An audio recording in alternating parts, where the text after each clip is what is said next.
Oof, they're here. That's fine. What's up? A little bit less blinding light here.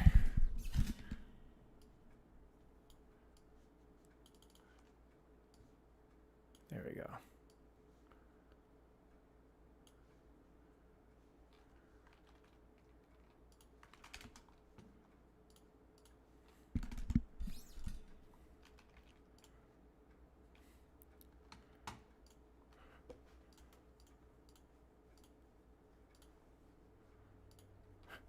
What's up, Rashi? Lups, hello. I don't know if I missed anybody else in YouTube, but hello to you as well. Let's ping the Discord.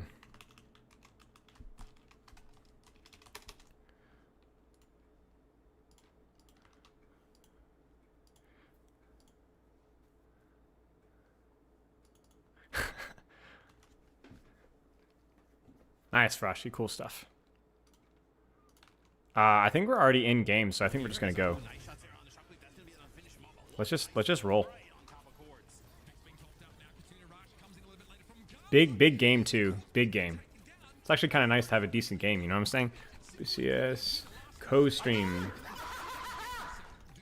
Cheers to another month.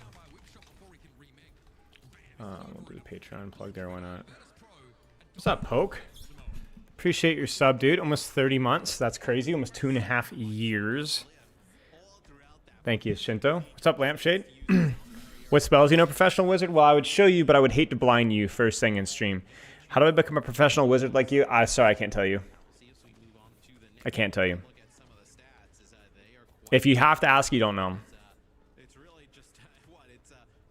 Or remind me for pugs today. I'll get you VIP. If you behave. You behaved well, pretty well last time, I will say. You're putting milk in your cereal and watching from your Samsung fridge? That's insane. Hello, Nerdy. How's the game volume? Can you guys hear somewhat? Be a little louder. Whoops. Is that okay?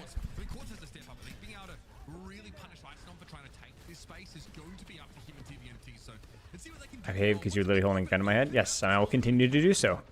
Okay. Okay, perfect. How are you guys doing? How's honestly, let's just turn it down for a second. Let's turn it down and let's warm up the stream a little bit nice and slow. We'll turn on the audio later. How's everybody doing? We're doing good. We've got Diva and Hazard going on our screen right now, which is fun. Definitely prefer the Diva on this particular point, just with how broad things are, but Hazard's fine as well. And obviously, Ice Nom is really, really good at the Hazard. I need my... One second. Let me go. Give me 1 second.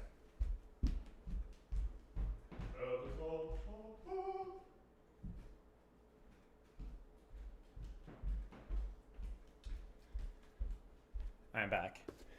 What makes Brawl things differ from each other? A couple of things. So first off is like how cyclical they are, like how reliant on their cooldowns are. So for example, a character like, I would say Ram is like super cooldown reliant around usually his nemesis, not his nemesis form, really, it's really his Omnic form cooldowns that are really long. Then you have tanks like Ryan that are a little bit less cooldown reliant, tanks like Zarya that are a little bit less cooldown reliant in terms of like how she just generally has more uptime with those cooldowns, if that makes sense.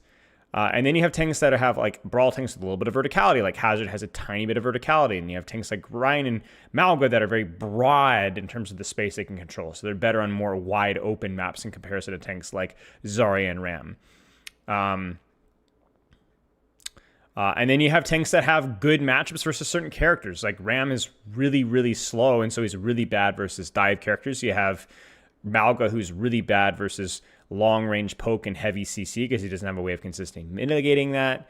So there's a pretty big variety in terms of like what they actually play like. Now, in terms of some of those tanks, I don't think they're super fun or super well designed, but there's a pretty clear situation in which you pick one over the other. Maps, yeah. Like I said, the verticality of Hazard helps out a lot. The breadth of Malga and Ryan help out a lot. The more congested the map, the more tanks like Orisa and Ram do well. The more broad the map, you'll see more Ryan stuff. Not at the pro level necessarily, but that's unrelated. Queenie, hi. Half a year of choice. How are you doing? I'm doing good. Congrats on your new badge. You got the big bird. Is Hazard still strong? Yeah, Hazard hasn't really been bad. He still falls in and out of professional meta, but like professional meta is like so much of a deviation from ranked meta, because professional meta is influenced by ranked meta, but what they do is they find ways to beat the ranked meta, and then that becomes the professional meta. Does that make sense? There's also certain characters that are just the average player can't always operate at and find the full value on. So a lot of times what you see with pro heroes, like you see some of these characters like Kiriko, Lucio, these work really well at the highest level. They also are really good versus characters that are just generally consistently meta. Like even this Freya thing, right? Like the Freya thing, right? Freya is just going to be a hero that is not going to be good in ranked, and she's just not all that great. But given the bans, given the situation, this and that, then you're going to have characters that are going to be more enabled by her. I'm still surprised at the Freya mirror, but it might be more of a map situational thing that we might not see in the next point. I'm not sure. Singtra, if you're running Ram Torb Reaper versus a Rhine team with speed supports, with no speed supports, I think putting more resources into countering the Rhine is not the problem. You probably needed more off-angle control. Your map control is bad, your layering is bad, your mechanics are bad. I mean, there really isn't any one issue, but I think putting all of your eggs into one basket with countering the Rhine is probably the wrong approach. You have to look at it holistically and think less about just countering the character and more about, are we playing good fundamental Overwatch? And the answer is almost certainly no. Hey, Abby. Because Roadhog is still not an unbelievably strong character. He's way stronger than he used to be, but he's not strong enough to dictate the meta right now. Wow, we see Freya here as well. Interesting.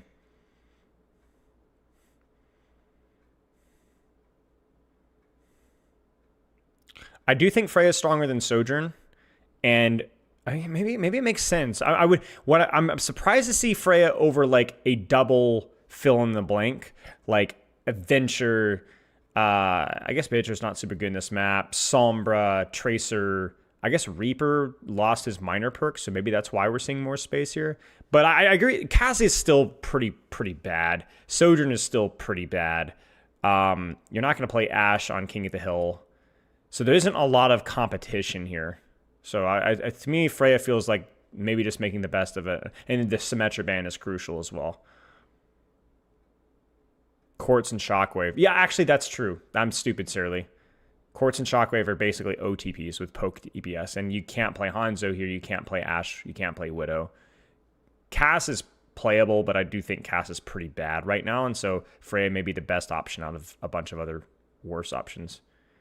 Genji would be 100% good here, but Shockwave and Quartz literally cannot play Genji. And they can't play Tracer either. Anything stands out for me? No, none at all. I'm curious to see how these guys are adapting to matches early on. I'm expecting to see potentially a little bit less Reaper, but we'll see. Maybe in longer matches we'll see it, because I do think his perks are still good, but getting that immediate TP was really helpful. I'm expecting to see certainly less Wu Yang, because I think he got sledgehammered pretty hard. What else happened in the meta, right? I'm trying to think. Hey, Peaches. We could see a little bit more. We could see some Juno. I don't know if they're going to play Juno, but I do think the Juno is definitely playable now. Juno doesn't really have any big problems right now, Orb. Juno's fine. The problem with Juno is that some of the tanks that she wants to play with aren't super strong. Like there's just not as much need for speed, like brawl tanks in general. But yeah, maybe some Ana. I don't think I expect EMEA Ana, but we might see some Ana. We could. Yep. True. Not just because Ana, but also because the Wu Yang nerf does open up some more support creativity.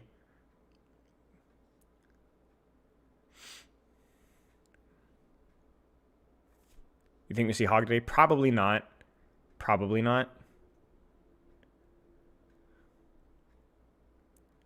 But the differences in these two comps are mostly just hero preferences. Like, Astro's the better Lucio. Fix is going to play Kiriko Brig. They're going to put more resources into their DPS. Fix just never really impresses me that much with his Lucio, to be honest with you guys. And then obviously Ice Nom, TNT. These are both really flexible tanks, and they're good on the map as well. It's just a hero strength preference here.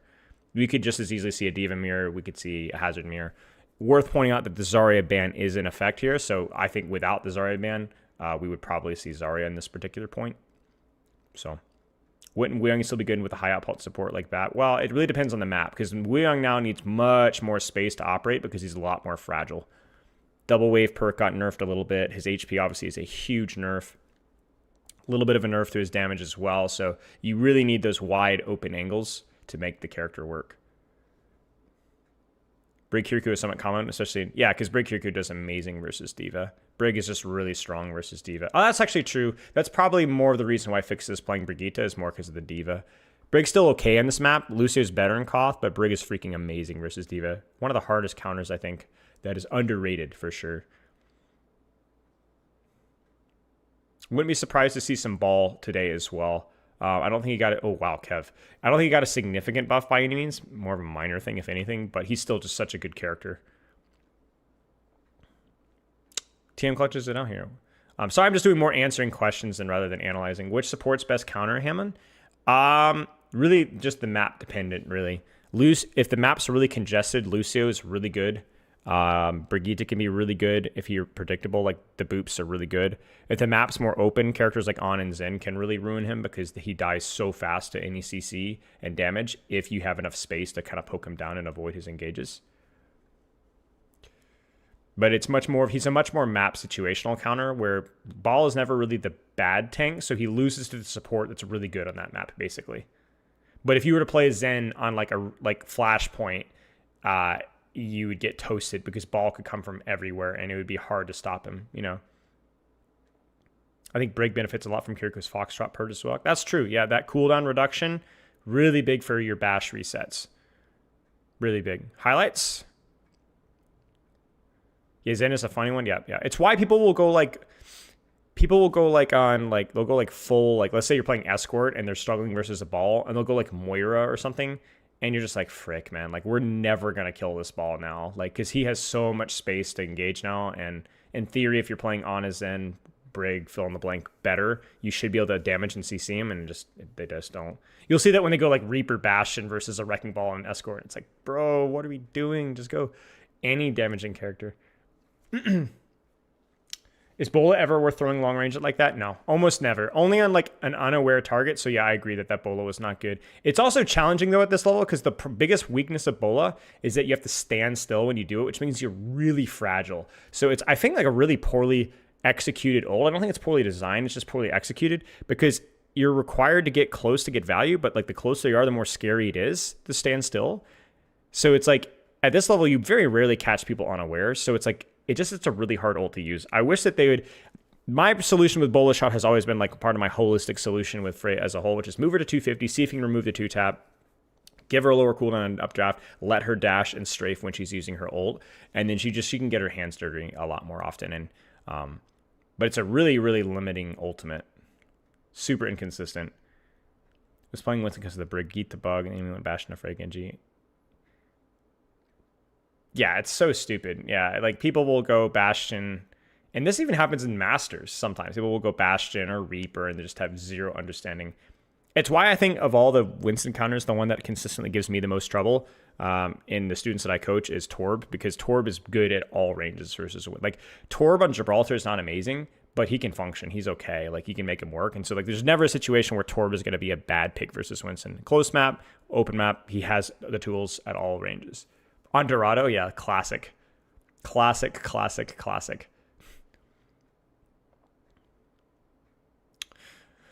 All right, TM clutches it out. We love to see it. VP definitely probably the minor favorites here. I don't know if Sarah Lee's here, but Sarah Lee knows more about this kind of meta read stuff than I do. But my read is that the impression is that VP seems to be kind of close to top right now with the recent results.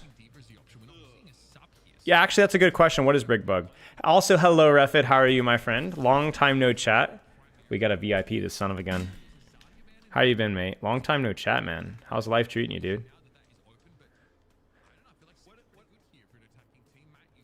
The OG Brig Goat. Oh, yeah, the rally AoE stun. I did see that one. I forgot about that one. You pop rally, and it's not an AoE stun anymore.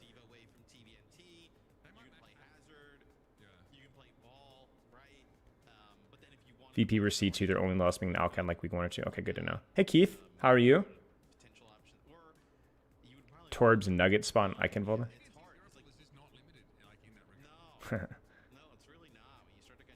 Nugget spot. Wait, what does that even mean? The bug she's picked against Doomfist leads to Doomfist uninstalling. I was coaching earlier and I saw a bit of Doomfist from, what was the earlier match? Was it versus Alcad? Who's the Violet team? Is it Vision? There's a spot where you can just spam Cheetos and farm headshots. Is it on first point defense? I think I know where you're talking about. Like up the staircase. You used to do that with Zen right clicks back in the day. Cheers. What's up, Evil Cat? Vision versus Alcad. Tama, yeah. Been doing well. My bachelor's thesis and watching your vid stream on that. Cheers. Chat, Refid was the main support player, the support player for us back in Sheer Cold. So if you guys know me back in Sheer Cold back in 2020, he was the guy that we were the team that was, we were the underdog. We were the upset machine back that season. Only losing to like beat British Hurricane, really, and occasionally, shoot, what was the other team? The other stack team. Team with Lethal. But yeah, welcome, Refid. How are you? Well, you already answered that question, so I'm glad. How's the bachelor's thesis going? To be fair, Doomfist seemed okay. Yeah, he looked good on Legion. I think he's pretty good there. All right, we've got a ban of Sojourn. So we're, again, I think just trying to force Quartz to avoid Sojourn because he's really good at Sojourn, especially on a map like this where there's a lot of space. We kind of already said that we're going to have to play a poke DPS with Quartz and Shock. That's just how it's going to be. Twisted Minds bans Brigitte, which enables TVNT on the Diva a little bit better, because this would definitely be a situation where we would see... I don't know what we would see. Would we see Kiriko Brig again? Probably would. So Kiri Lucio on this map is definitely a little awkward. It's weird. You can tell the meta is really moving away from more ranged supports. You would definitely see Wu Young or something here if he wasn't just recently nerfed. But we got some weird stuff going on here. Yubi's got the Symmetra. He's one of the best sims in the world. Maybe the best sim in the world. So we're controlling the short angle. Cassidy on the height. Cassidy versus Freya. I like both teams' compositions for the individual hero strengths. Like, in other words, the people that are in. The only problem here is I think VP probably the support line. I really favor TM support line here because even though it's Kiri Lucio Mir, I think TMs just individually just are much better at those characters. And this is where you might feel the Kiri Lucio meta kind of hurting you a little bit because Virtus Pro's strengths are going to be more in their weird anti-meta stuff. So Shockwave catches Astro. Kind of an end there. I felt like they just went in and you got to be careful here. Somewhat anti-Wuyong. Interesting. Well, yeah, I know TM is always weird about the Wuyong. They avoid it a lot, but I like the sim here a lot. Not a lot of rotations needed, which is weird because its sim is weird where she's very good at like these team-wide rotations, or she's very good at just statically holding space. And on these escort situations, you see they're actually kind of walking forward, doing this whole like team-wide speed in, beam up, teleport, whatever. It's really good. But then there's also, you have that propensity, or that capability rather, to just kind of mark that right angle, the only angle that Kevster can reliably come from, and just turret, spam, turret, spam, turret, spam, turret, spam, holding space pretty statically. So, yeah, and it's Icelump's really having a hard time getting vision space to do anything. There's the teleport. These guys are so good. They're going to try to get the Diva boop, doesn't quite get it, and they just teleport right back again. It's good value. Like it's very little downside for that, and there's a whole heck of a lot of an upside. Especially considering that you're using High Noon, which is one of the worst ults in the game, so you might as well try. Beat for beat coming up here. Kitsune Rush should be free from Gala. There it is. Recall is forced early, which is kind of sucks. That might give Twisted Minds enough space to disengage. They do, but they follow up with the grab just in time. Beat is there. Fixa should be able to layer this. They pulse bomb instead, and so the beat's a little bit unnecessary, but you can't guarantee a 4K Graviton Surge. So, ironically, there, that disengage from TM was super awkward and ended up just leading into a really well-layered fight from VP. And I don't think TM is going to get a comfortable touch. Like, they can try, but it's just going to be cancer. They're going to go for it, though. They're going to go for it. Quartz pops over to Tracer, gets the touch. They're going to get the Sim Wall layered as well. Virtus Pro can disengage this. And crucially, I really prefer Virtus Pro's fights when they're on cart. The angles here are not very good. Zarya is way better than Diva in a very small congested space. So unless something happens here with the Diva Bomb or the Kitsune Rush, I don't really see this going in TM's way. So they need something to happen now. There is the boop. He lives it. There's the Kitsune Rush. And Fix It dies. That just feels so unearned. I don't know where people even were. I mean, to be fair, layering that with Kitsune Rush was really good, but that feels unearned. VP had all the space that they needed to make that work, and they were unable to. And now touching is going to be really tough. Like, really, really tough. Okay, we're listening.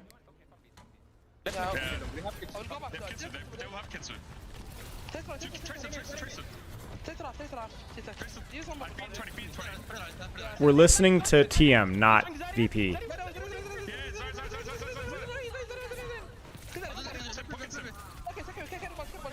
So the graphics wrong. Pocket me, I kill everybody. That's Quartz. That's UB screaming. Yeah. Just a really, really tough touch for VP there. I don't know. Like I told it, like Kirilusu just basically does air, and you would have to try and find a way to speed clear top, create some space for Shockwave. VP just forced point for a long time and just was unable to do anything with it, man. And then honestly, TM is just layering a much better. The team play, like these complicated touches, and then use this, and then we use that, and then we use this. They're just better at it. So, base take though. I mean, yeah, your Cassidy doesn't need CDs. He's got the highest lethality in the entire lobby. So if he just doesn't die, he is gonna win. That's not even an ego thing. That's just a good call.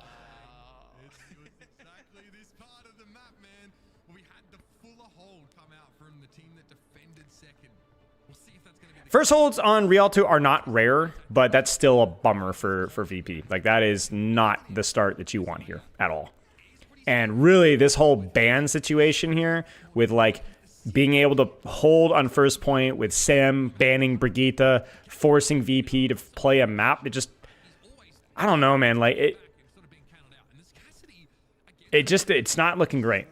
It's not looking great. We'll see, though. This is the same choke that TM was able to hold, and now VP is going to be able to hold that choke as well. But the difference is that TM is going to be much more comfortable on these supports. I like D.Va much earlier on breaking that choke, given the high ground there. And heck, we even have a freaking Sem teleport just to break that choke if we need to, just to cause enough chaos. So I think TM heavy favorites to cap this, but there's a chance.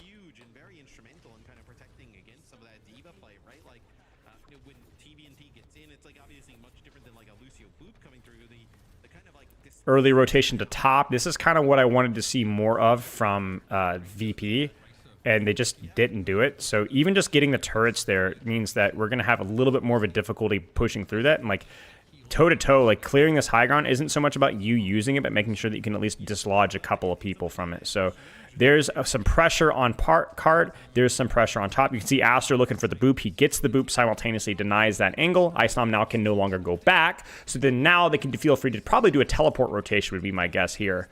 Yeah, so they teleport rotation with their back line. The front line just off angles from there, and then they're just fricked. That's it. Do you notice the simultaneous? They push main, they rotate deep, and they before that even clear the top, right? It's like simultaneously pushing angles at the same time. That was really, really well done. And then D.Va just matrixing all the healing there.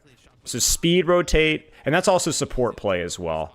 That's just really, really well coordinated support play. They're gonna go Cav just to get the touch with Venture. It's a good stall, perfectly executed. But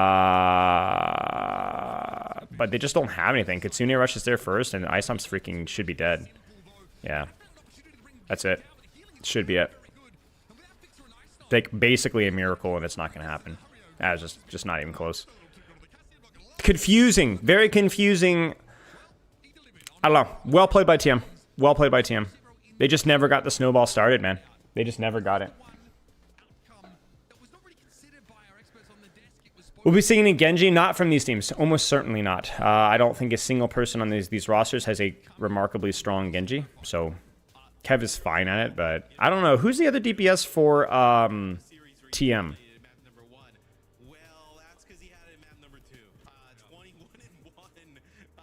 I don't think Rialto's as bad as Power Iso, to be honest. Psycho. Yeah, Psycho is fine at Genji. That's true. Psycho's good at Genji, but... And Jwoo, right. Yeah, this looks horrific.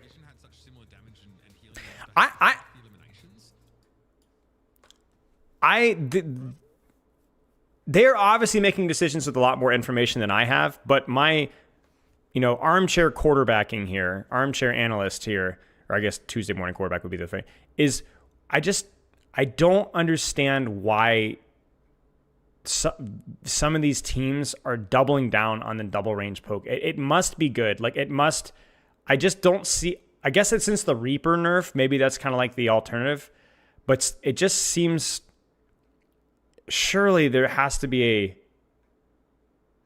a better choice than just always playing Freya, or, you know, like, it makes sense with Quartz, given just the capability and the caliber of that player, but like, you're telling me Kevster Jwoo on like Tracer Genji with Zarya couldn't work here? Is it really just not that good? I guess it's more of a sim meta. Maybe the hard flankers aren't as good. Maybe the synergy just isn't there as much. I don't know. I really don't know. For Zarya and Rialto? Well, I mean, that's just the hero pool there. You could argue for Hazard maybe there, but hey, Fightville. How is Sim good again? I mean, Sim has kind of been good. Sim Sim's the same reason. She's good for the same reasons that she was before, just minus the teleport distance. That's it. But now she has more consistency with her range. So, you know. New patch was not significant. It was the significance of the new patch was Wu Young's nerf, I think. And maybe some shaking up of Reaper stuff. So, I don't know. I just don't look at VP here and be like, we're really playing to our strengths here. We're in Kiriko Lucio. We're playing Zarya on Escort. And then we're running Freya. I don't know. There's like some 5D chess going on with the rosters here that it just doesn't feel like they have any advantage over TM in any way. I don't feel like they're playing the better tank for the map pool. I don't feel like their DPS rosters going to match up pound for pound, with the exception, I guess, Kev. And I just don't see their supports have an advantage either. I feel like VP, whenever I've watched VP play well or win games, it's because they did something that other teams couldn't do. They had Jwoo Kevster playing characters that other teams can't do. Or they had Icenom on ball because a lot of EMEA players can't play ball. Or they had a more confident double flex performance. I just don't look at team and being like, if we play good old honest hitscan, tracer, hitscan, whatever, sit on point and fight. I just don't see VP being stronger than TM or Alcat or anybody. Yes, I'm a wizard now.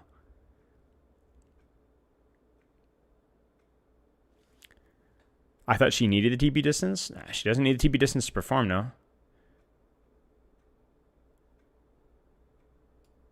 Can't Ice play ball? I don't think ball's super good in this point, to be clear. Like, I don't think ball's like really amazing. I think if we see... But I've never felt like VP is the top tier team without mixing things up and utilizing their unusual, flexible roster picks. Yeah, I agree, Sarah. I don't think ball is the play here.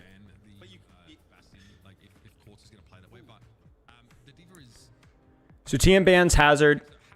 They're going to ban Kiriko. And that's an important ban, I think, for VP. Anything that can shake up... And they banned Kiriko because the 100% team's going to protect. But like anything that can shake up the support lineup, I think is going to be good for VP. They need something unusual here. Calm down, Hagrid. Thank you. What would you see? I don't know what you'd even play here. Maybe you force Zarya on first point again. You play Zarya, Icenom Zarya again. You're not going to see Ball. You're not going to see Ryan. Maybe Ram? Maybe Ram? We could see Ram here. I don't think Diva's bad versus Ram on Dope, and you won't see Ram on second point. What do they even play here? Do they go Brig? Dude, what is the support lineup going to be? Bap Lucio for TM. That makes sense. So it's a much weaker... I think it's a weaker variation for sure, though. Yeah, so they're going to go Bap with Zarya and Diva. Makes sense. This feels better up until second point, and then we have the exact same problem again, where we're running Lucio comps on awkward points, where TM's just going to be better. So this first point, I'm more optimistic, and then second point, I'm going to have major problems again. Ram loses into Diva Sim, though? Could be, yeah.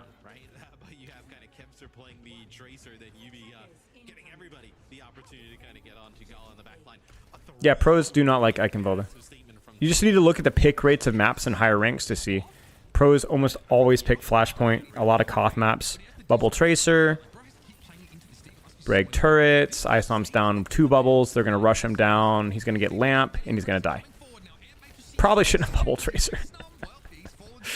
With the power of hindsight. TM is just so good at recognizing cooldown advantages and just running it down. What's up, Paul? How are you, my friend? How is the world's best Florida man?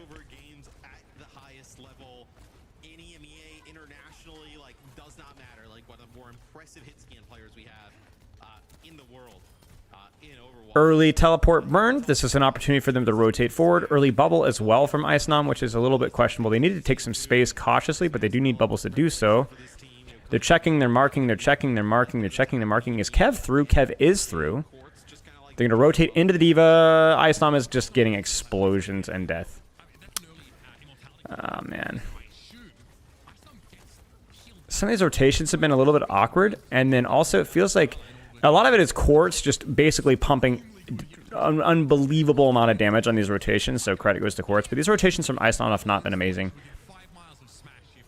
So despite playing what feels like probably the better tank in this point, at least it's very doable. There's just nothing going VP's way right now. This is a complete slog. Or slaughter. Why doesn't Ice go Reinhardt?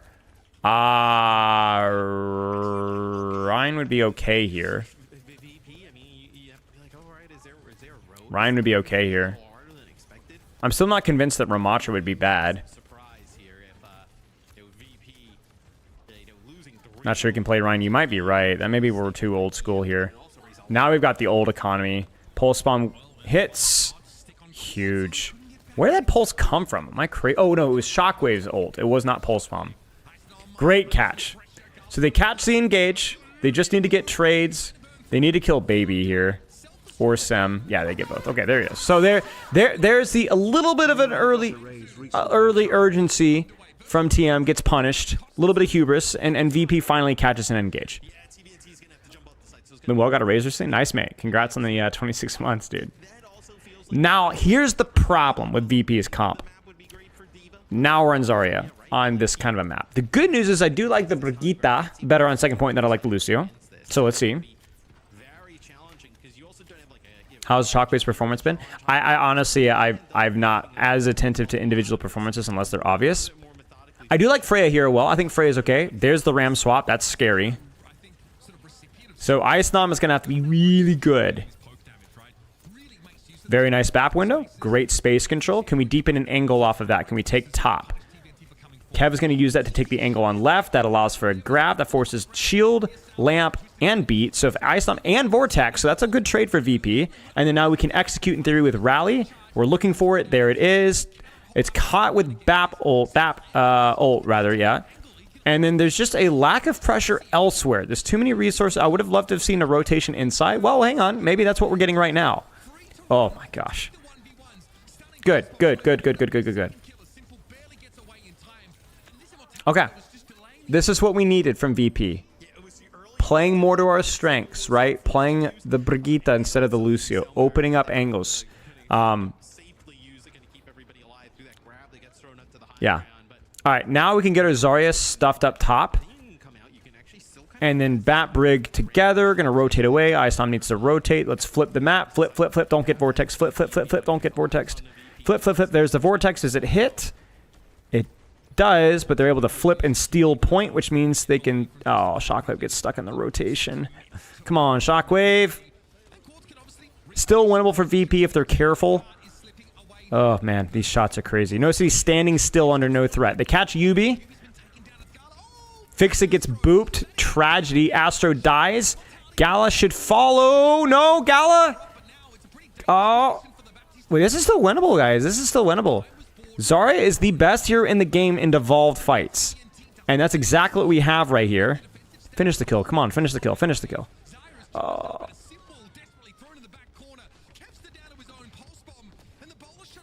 Oh, no. That's such a disgusting symbol, honestly. The important thing is, can they get out of the choke? Can they get out of the choke? Can they get out of the choke? I think they can. I think they can. Which means that the VP can actually take a trade on point. The scary thing is this. You have to clear this space. You cannot let Quartz get the noon here. You cannot. Please check your corners. Shockwave, Kev, anybody, check your corners. They have to know. Split push top. Somebody go top. Somebody go top. Catch Quartz. Yes, yes, yes. They caught him. They caught him. They caught him. No! How? Fix it. No. Come on, guys. No. There's just no way. That's just so unearned. And now it's over. Because now, unless something miraculous happens, VP can kind of just hold the space, or a team can hold the space much more aggressively now, right? The cart just keeps rolling back.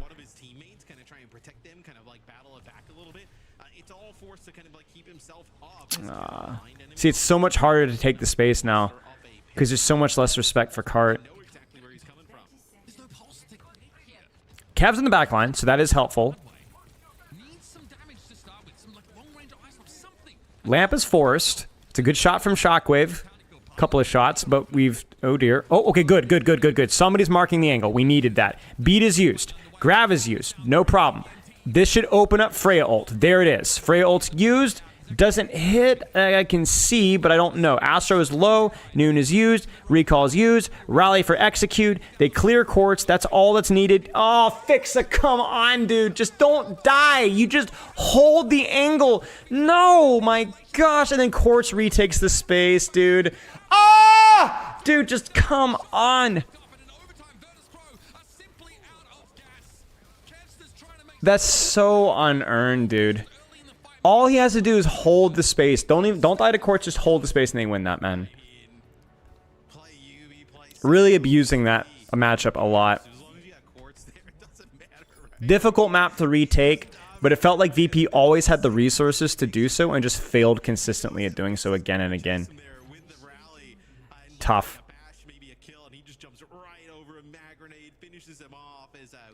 The good news for VP is at least they knew to mark that angle. They knew to mark the space. The problem was it's very much like coaching a diamond team versus a masters team, and the diamond team does the right thing and the masters team just kill them mechanically. You did the right thing. Even the fight before, you just were bad. You're just not as good. You're just not as good. Well, the reason why beating Quartz is the win con is because Quartz is always on the angle. So basically what VP has to do is that's the angle you should be fighting for, essentially. So if Brig isn't bugged, really? I don't remember that engagement, but that was not the impression that I got, but maybe I missed it.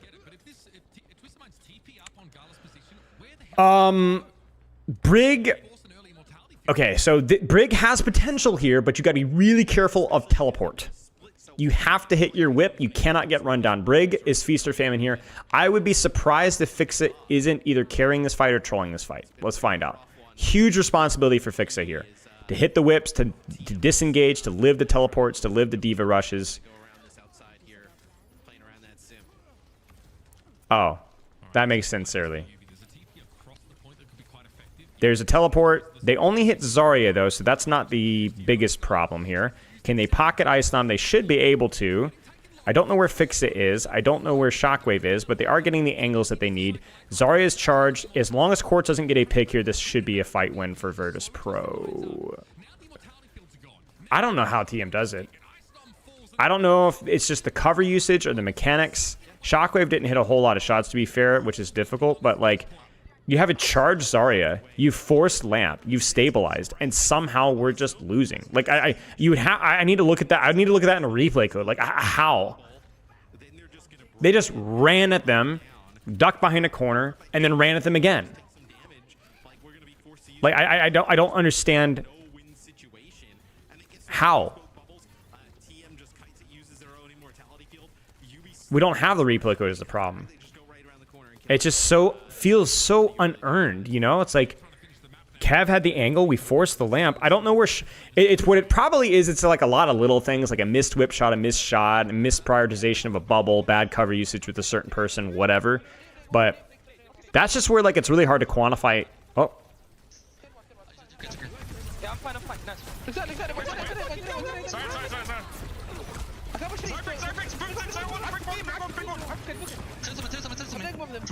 Really nice setup. Yeah, just slow. Sorry, castle. Of course, it's Rick. He's dead. It's fine. Back. What did they use? I saw Freya. Only Freya. No, I got him. This is where VP is strongest compositionally. Stuff the choke with Zarya. Pocket your Freya on top. It should be oppressive. They use bolt. They have only support. Yeah. Beat the graph. Beat the graph. Yeah, beat the graph. Sorry, super close.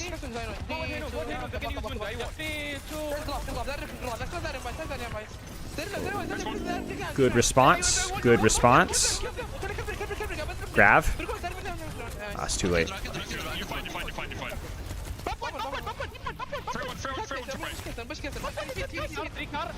I'm point. Group on point. Okay. Yo, hold the door. They only have Freya. It's bad layering from VP. You can't win that fight. Yeah, they only have Freya. Control the high ground. I'll talk about why in a second. Swing to the left. Yes. I like the ball swap, by the way. We need to control the high ground.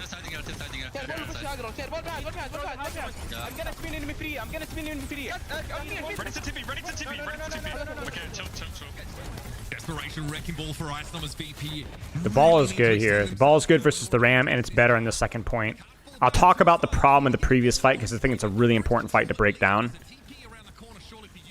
They need to isolate this Ram. There's the Nemesis form. They're going to off-angle it. They're going to try to teleport at the angle and BAP window. It's a huge pulse bomb, but the problem is they use both pulse bomb and Frey ult, I think.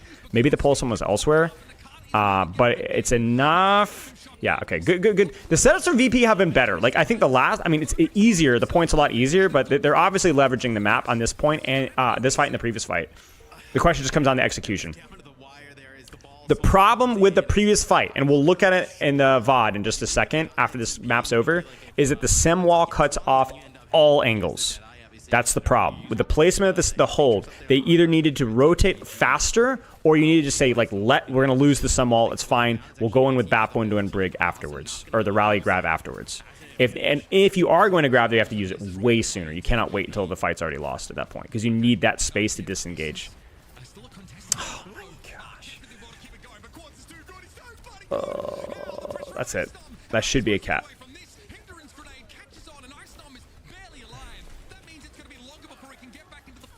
That's it. I mean, just this complete stomp. VP looked so freaking fraudulent in this map. In this game. Absolute fraudulent. Yeah, you can't do that. Can we go back and look at that? Maybe if I pull up Commander X's stream, does it work like that? Yeah, I'll do it in Commander X's stream because the original one doesn't let me skip back in the actual stream. Complete fraudulence. So let's look at this. Wait, there's an actual code here? All right, frick me, man. Does that work? Check the YouTube stream? Yeah, I should do that, shouldn't I? Well, hang on. If this code actually works, then...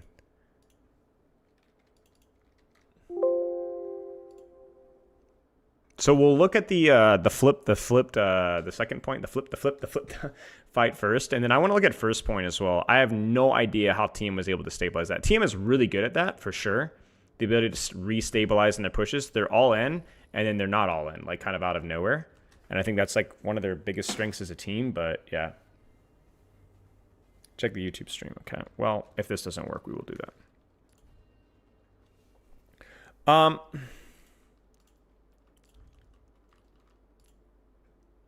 Okay, well, this is a Eichenwald. Is it the? It is. Okay. Dude, what is going on with my hair? Hang on. I don't know what it's doing. It's kind of doing its own thing at the moment. Like it's like it literally looks like I'm wearing a baseball helmet. Whatever. Okay. Let's look at this fight here. So on paper, you have all the layers that you need to win this fight. You have all the ultimates that you need to win this fight. The problem is that the angles that you're holding can be cut off so incredibly easy by a sim wall because we have Bat Freya here, Tracer, whatever. Okay, so the Noon is well utilized to disengage and force a split. The problem here is that Fixa is priority and Icenom's priority here needs to be using a Graviton Surge and Rally to hold space to not, instead of pushing space. So right now, this here, sim wall, cuts off the entire angle. So you have two options here. You lose this fight, or you use your ultimates to catch the engage and buy time. Your advantage, Zarya versus Ram, Brigitte versus Lucio, is creating and buying space. It's not fighting in their face. The problem here is this. This is foolishness. Fixa is a complete Neanderthal for this, and it seems to have had a really bad series as a whole.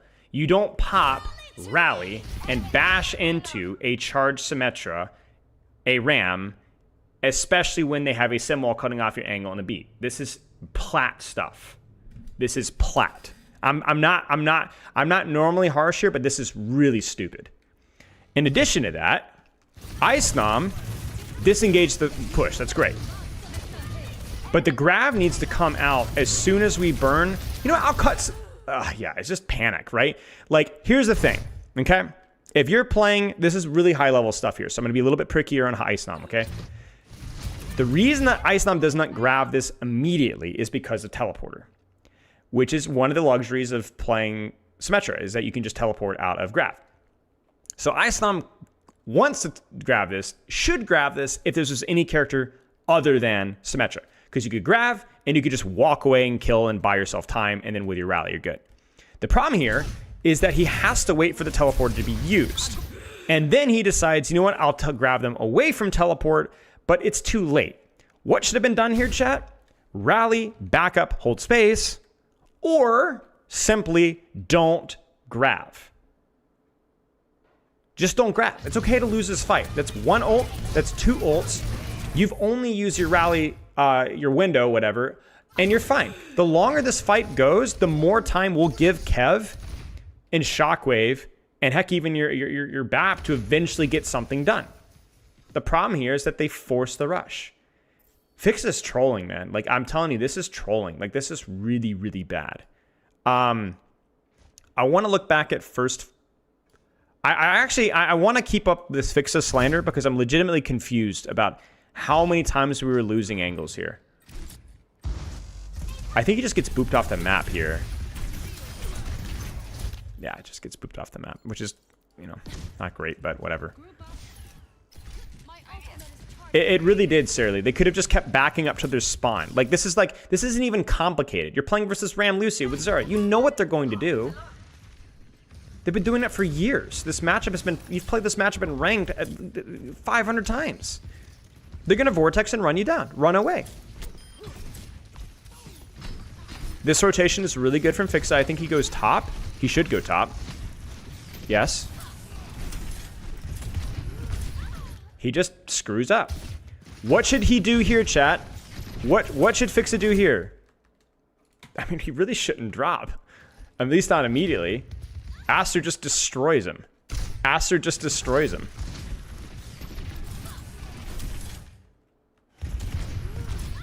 Also, I will say this is a pretty insane shot from Quartz. Check this out, guys. That's pretty nuts. Now, I will say one additional thing on Fixa's, against Fixa, is Fixa should already have been rotating to this space here. He should already have been here in the first place. You see it? So the problem here is that Shockwave actually disengages the angle because he's not getting support, but Fixa should have already been here. Fixa should have already been here. This is the most basic fundamental thing here, especially into Ram. You're not stacking with your back. I don't know what he's doing here. He should be here. He needs to already be at least scouting out this angle. He's lucky that Quartz didn't just kill Shockwave right away and then murder him from this angle. I'm not impressed, bro. This is not good. This is basic stuff. And yes, he shouldn't bash Quartz anyway. Correct. You should whip. This is poor. But that's not all. I want to know what happens with this rally.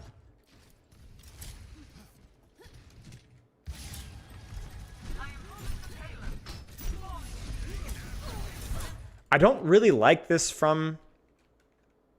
I mean, okay, I guess they wanted to take this fight slowly because... But the problem here is that we kind of have courts uncontested on the high ground. So I don't know how I feel about this fight plan as a whole from them. So I'm not going to blame Fixa for this. But you can see the problem is like we want to kind of maintain space. We don't want to walk into beat. We don't want to walk into ramble. I get it. But this is the problem with not doing the split push that we just did last time is that courts can take this position for free. Now, thankfully, Kevster does help us out here, but Kevster is completely unsupported, so you really can't stop them from doing this. This is what I'm confused about.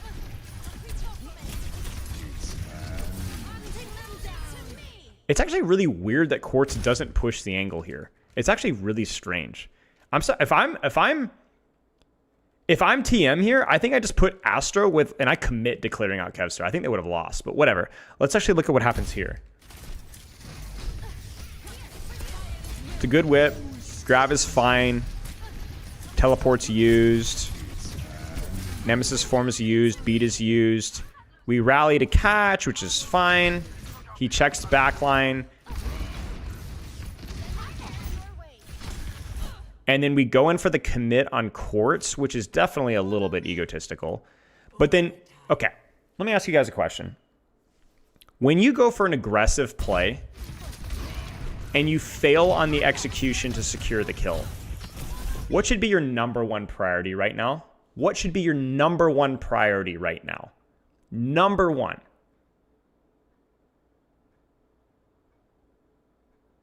Hold the space, back out, retake the angle, survive. Yes, you guys are all getting it right. It's all the same principle because you know that, okay, I'm inting right now, but if I can live, I will create space for us to win. And you can see it right here.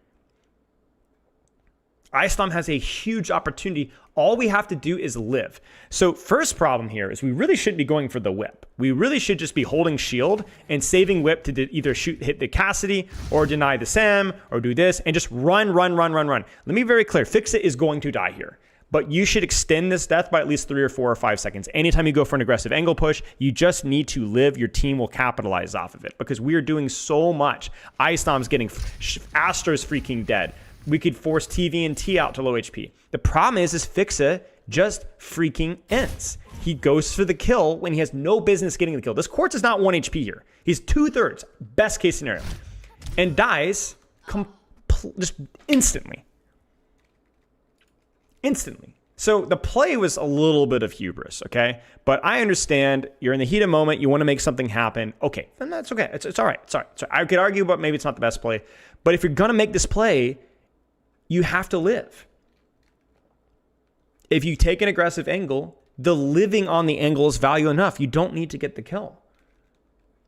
You have all the shield in the world. You had your whip if you'd played it correctly. You even had the bash speed boost. It's just foolishness.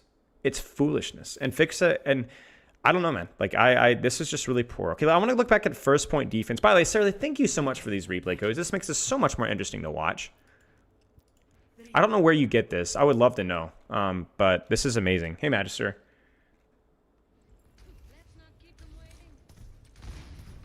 It's criminal to die like with that with Rally. It's the second time in a row that Fix has done this, by the way. Just inting with Rally. First one was, yeah, I mean, it's just terrible. Face it page? Okay, good to know. So this is fine. This pincer's fine. We have some good punish on this rotation. I'm actually now just obsessed with looking at Fixa, but I will look at the global thing here. Good whip. Good catch of the engage. Good swings. Just don't die. What's the problem here, chat? What's the problem? What's the problem? Do you see it? Thank you, Sarah Lee. What's the problem? Basic fundamental of Brigitte. This is our angle here. You can whip the diva, but you cannot compress the angle. Look at the angle control here. As soon as we move to here, what are we now vulnerable to? You see it? Look what Quartz does. Immediately fill that space. We don't need to be closer to proc our Inspire. We can get a couple of swings here, but it's more important to deny this space for our own survivability than it is to walk into D.Va's face. In addition, this isn't even safe for you here. One boop from Astro and you're done. This is terrible, man. I don't get it. Hit the whip here, dude. Hit the whip on Quartz and hold the lane. You already are proccing Inspire. Why are we doing this? So we have to bash out, which means we lose so much space, which means our BAP here has to dump all of this attention. I also don't get the shift. The shift hit our Brig here. It's okay. It was an okay shift. It does hit this. But yeah, look at all this attention here. And then Quartz takes that overcorrection as an opportunity to deepen his angle. So this was the moment right here where I'm like scratching my head going, how are we not pushing this back? And I think it's because we've lost so much space to that one flank. So let's watch it a little bit slower here. Ice Thumb is charged. Should be what, 80, 90 charge? 73, okay. Kev still has his lane, still has his angle. We're gonna go back and fix it here. Oh my gosh. Like, I understand. Okay, that's a good whip. Just hold the space. Don't open yourself up to so much damage like this. It's just so unearned. Like, wait, did we hit Lamp as well? Lamp is, okay, so Lamp was more of a global thing, but we really should have been able to punish this. So you see, Fixa keeps inting and then bashing out and then losing damage and then losing space. I'm going to look at Shockwave's POV as well because I feel like there was many opportunities to do damage and it might just be a... It's just really poor, man.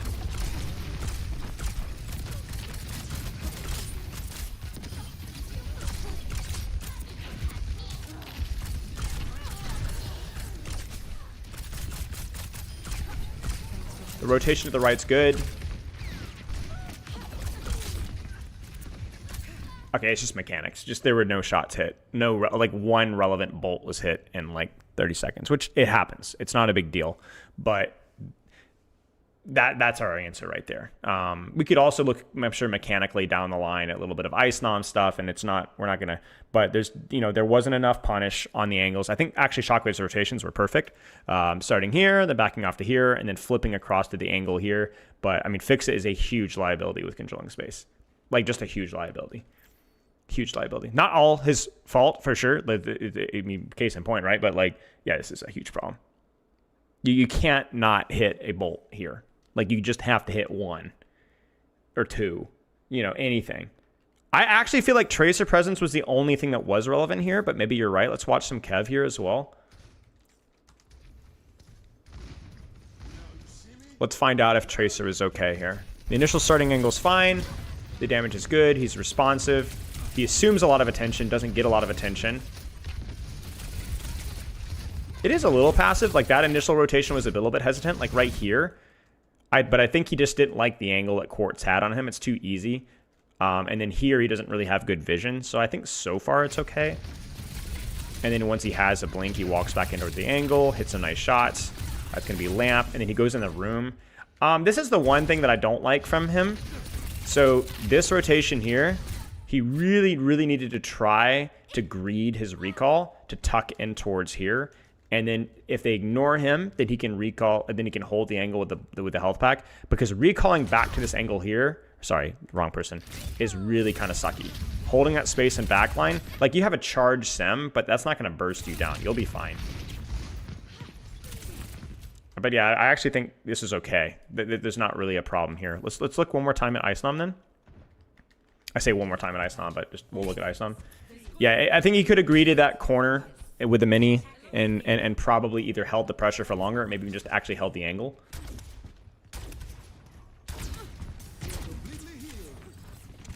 I'm looking more at like mechanics and so on here. Obviously the positioning is fine. I will say maybe some of these early bubbles aren't great.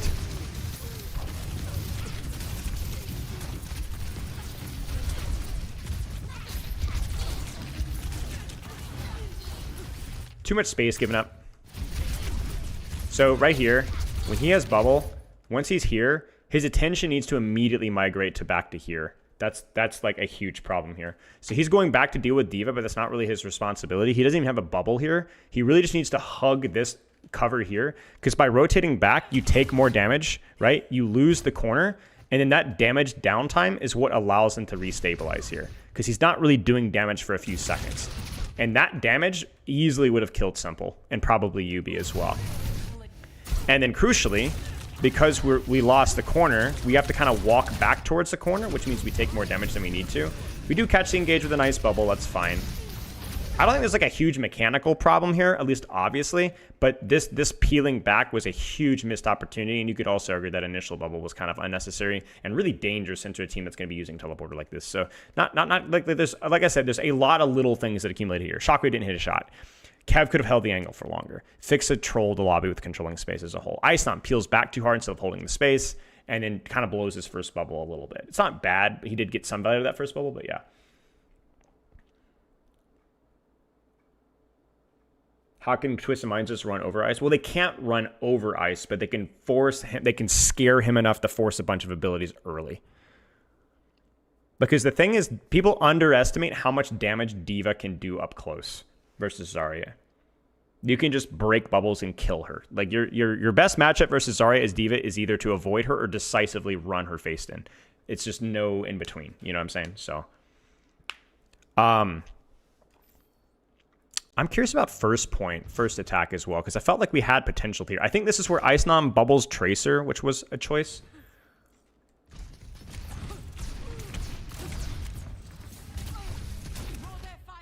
Yeah, so I don't think the bubble first off there is all that necessary. Like, Tracer just doesn't get much out of that. And then we really need for us to get from here to here, double bubble catch. Gala needs to stay here and pocket Zarya. And to be honest with you, I actually don't even know if I want Fixa moving with Icenom here. Maybe Shockwave can kind of pop up here. But I think Tracer here, Bap, Lucio actually together here. Maybe Lucio should probably go up through this way and then help through here. That's your safest rotation. But again, you just have to play Lucio to know that, you know? So that's a really sloppy rotation from Icenom. He's not moving corner to corner. He wastes a bubble on Tracer. He stands in the open, gets pincered, and then he's just getting smoked. Yeah, I think Shockwave Gala look okay, but Fixa probably needs to get in that room and control space, and then Icenom just wastes bubble and doesn't rotate properly. And this is the one I think where Fixa gets picked. All right, let's look at this setup here. I think they're not sure what to do.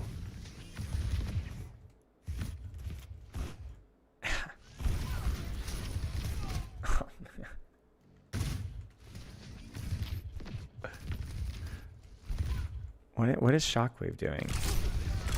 I'm surprised Shockwave isn't trying a little bit of this. But this is where you would have Shockwave from here and Fixa coming in from here and then Zarya walking. There's like, it just looks so indecisive, so scared.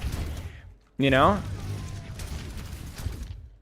I don't even completely blame Fixa for that. Like, it's the kind of the whole of this. It's just like, I don't even know.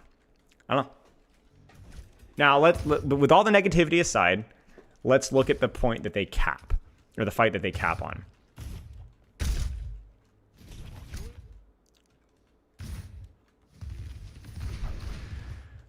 They bubble Tracer in again. Does he just do that to go in left? Yeah, so they use the bubble for Kevster to cheat his staging, which is a totally worth, because you probably do need bubble if you're going to run right through the middle of the enemy team to get to here. Okay, so this is fine.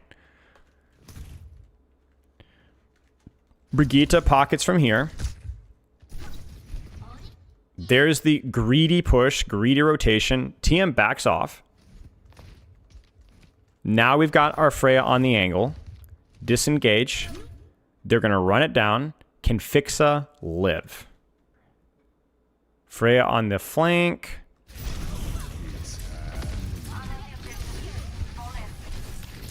I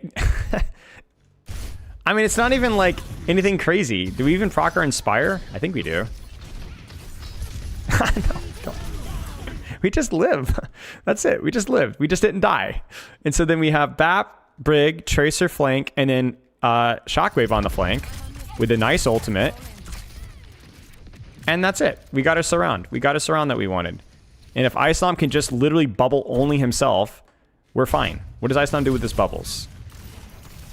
Got a little bit of charge. I really don't like these fishing bubbles as much. You can tell that they're looking for that as a cue.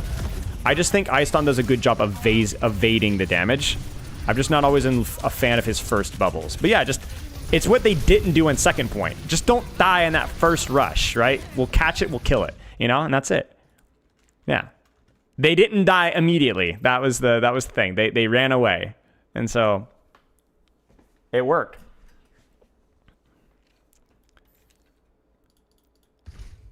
Yeah, that's it. So they did the thing where they lived, right? And some of you guys are like, well, why is that? Is that what you do? Well, if you're playing versus a composition that is, you know, using their amp speed into you and using their boosters and using their teleport and using their ultimate, then yeah, the longer that you hold your angles, like you saw, the team had no map control in that push whatsoever. Tracer behind, Freya behind, Quartz didn't even have a flank. They just ran it down mid. And as long as it doesn't work, that doesn't work. You get what I'm saying? It doesn't work in 3 seconds. It doesn't work at all. So, let's see. What did they do on second point here? Did you guys have a fight that you guys wanted to look at here? Is there any fight that we wanted to look at? I think this is the one. Did they play this one well? Yeah, so Kev's top, bat. Yeah, see, this looks really good. You got kind of Brigitte holding space around cart, allowing Islam to live. Kev is marking top angle. It's not like directly leading to kills. Kev marks the angle there, but this is pretty okay. Fix It just denies the engage. Like, this is kind of the space control that you want with these heroes, right? This is where the weakness of Lucio, where Lucio doesn't really exist on this map that well. Like, there's just everything's too far, but Brigitte does okay here. This is good.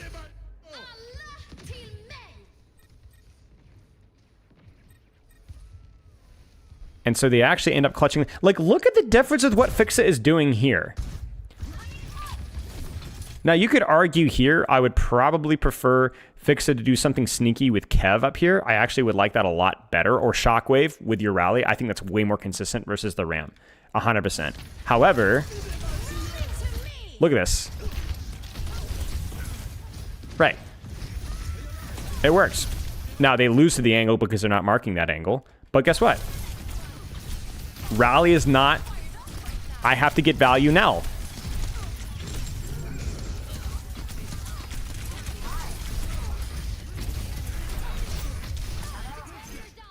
I mean, that's good. That's good Brig gameplay right there. That's good Brig gameplay right there. He played that one well. He spaced it correctly. He managed his resources. He managed his space. He managed to force them into him. That's it right there. You know? And that was really well done. Where is that? You know, it's like, that's why it's so hard to coach this kind of stuff and review this stuff, because they're in the heat of the moment, like these kind of mistakes happen all the time. But it's not like Fixa doesn't know how to play Brig, you know? It's just Fixa looks like a complete dunce in these particular situations, and I don't know why. Oh, yeah. The pulse here? Or are you saying this pulse? I assume you mean the pulse here. This is the one where Shockwave just didn't rotate in time. Is this not the worst possible con that Brig? I mean, Brig is... It's more of they pick Brig because of Diva. They pick Brig because Fixa can play Brig. And if you're really good with Brig on this map, you can make it work. Tomathan, I would agree with you if it wasn't Escort or Hybrid. I think Brig is fine here, and if it wasn't Fixa. This is just a bad rotation. He's got to go. He's got to know that he's cooked, and he's just too slow. And by the time, like, this is UB, it's over at this point. But I think they still have the rotation here. Yeah, they have the rotation.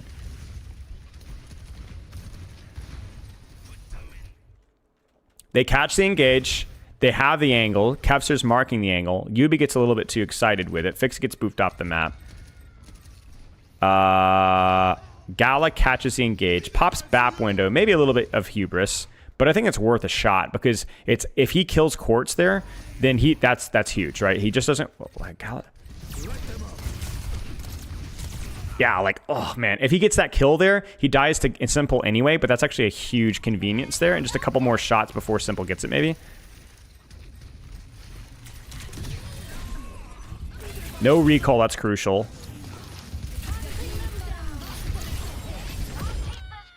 Oh, he just didn't have enough to blink. It's a really good pulse. It's just an amazing symbol. I mean, I think overall, this is just Shockwave shouldn't have died in the rotate. That's basically it. I'm sure we could delve more in detail and fix this shouldn't have got booped off the map, but that's, you know, it was a good attempt. Hey, Mert. Brig useless hero thing? I mean, maybe. Yeah, sure.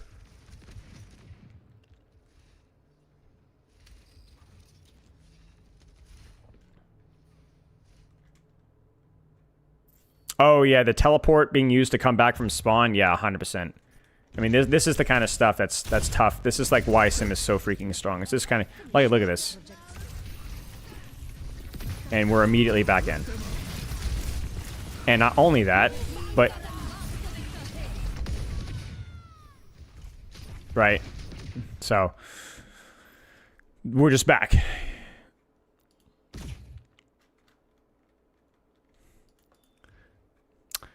Well, any other fights that you guys want to look at in this point on this map? Defend objective A.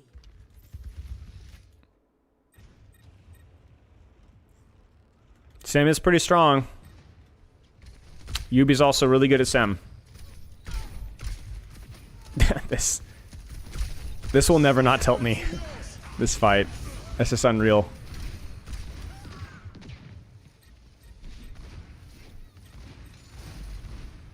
I know I'm a Kevster simp, but it kills me to see how much he does here. Didn't play perfectly, certainly, but just just how much space is held. But yeah. I'm trying to think, what were the other rounds? It was Rialto. What was the first one? Oh, it was because we were yapping away on Samoa. The very last one in TM's attack? Right, so that was the one where somebody said that they shouldn't have been allowed to flip map. Let's look at that one.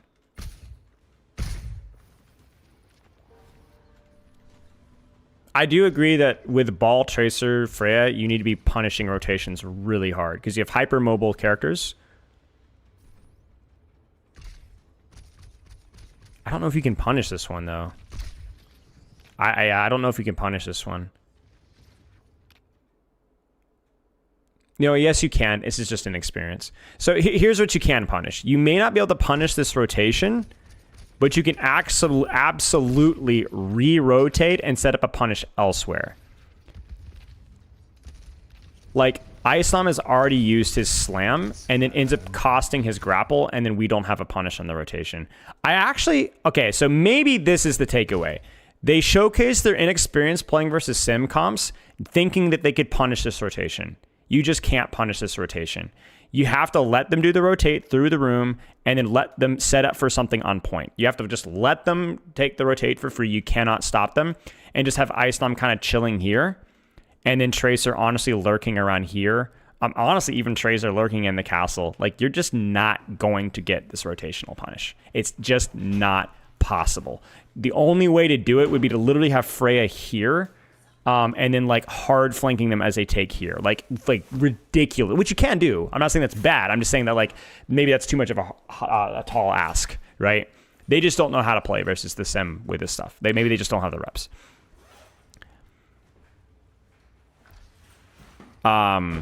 Because there's just no punish for this at all. You just teleport through. They've skipped their entire. Look at poor Kev, man. Triple blinking just to be able to do anything.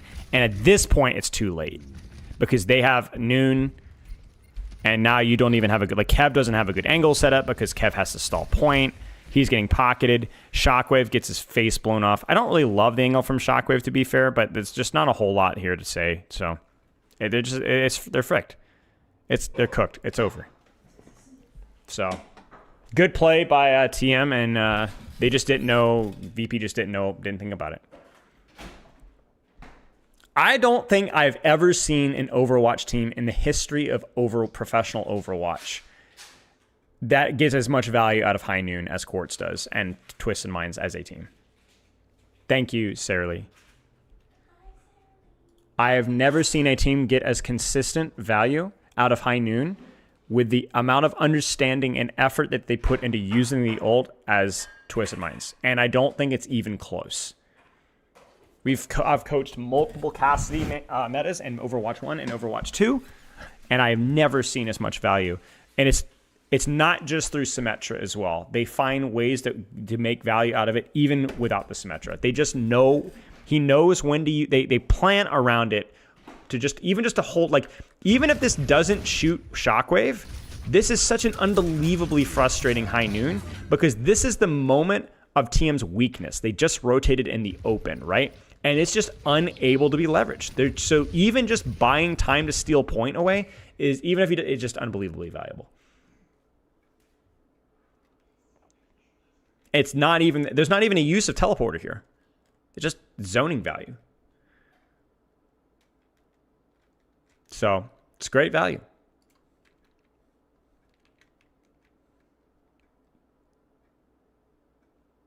I want to look at Rialto. I want to look at like the ugly matches here.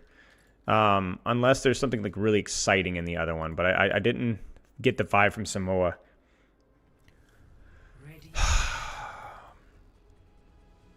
I want to see, the first thing I want to see is TM breaking the choke. I just thought that was beautiful. Ready for 5.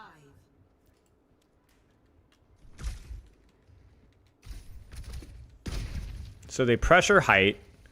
This is so good. They pressure height. Then drop the point. And then retake height with both Diva and Lucio going for the boob. This is what VP never did. They never put any resources into controlling the space whatsoever.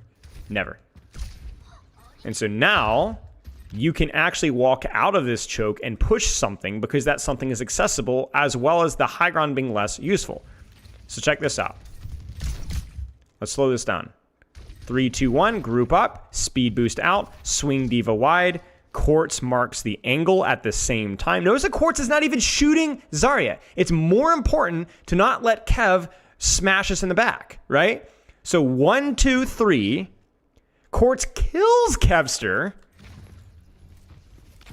And so even though TM technically doesn't have map control, they're respecting the map control. You understand what I'm saying? They're looking at their angles while they're pushing on main. Because if you let Kev shoot, you can't do anything. He's going to murder you. It's just really good. So even when TM doesn't take off angles, they always respect the angles. Always. And then crucially, TVNT ignores Zarya to go fly at the other off angle while the rest of the team continues to pump resources on main. And Yubi uses his teleport just to live.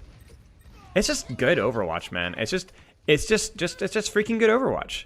It's good map control. It's good respective map control. Starting with booping off the Zarya and then marking the Tracer. It's just good. I'm not saying team is the greatest team of all time, but man, this game was clean.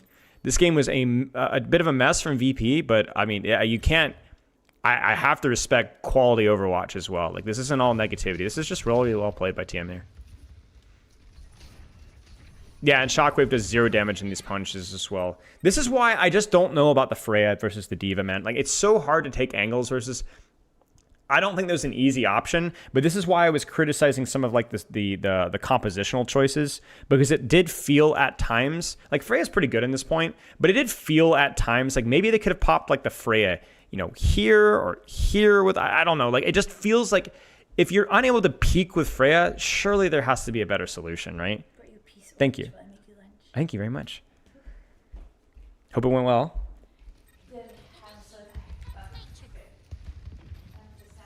So Kev on the angle, I mean, we're going to get used to seeing this. Kevs are kind of basically always by himself on the angle. Yubi always marking that angle. This is what we talked about, right?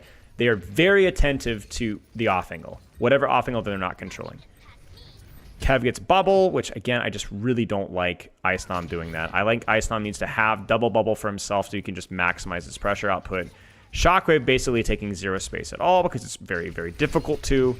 You're very fragile.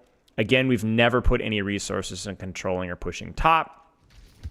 Even little things like this, like, I don't want to put it all on Fixa. This isn't just going to be a beat Fixa over the head. But really, what is Fixa doing here? You know, like, what's the purpose of your Lucio here? You guys tell me. Okay, Plat players, the Plat chat, okay? What could Lucio, why are we picking Lucio here? Why are we picking Lucio? What is the purpose of Lucio right now?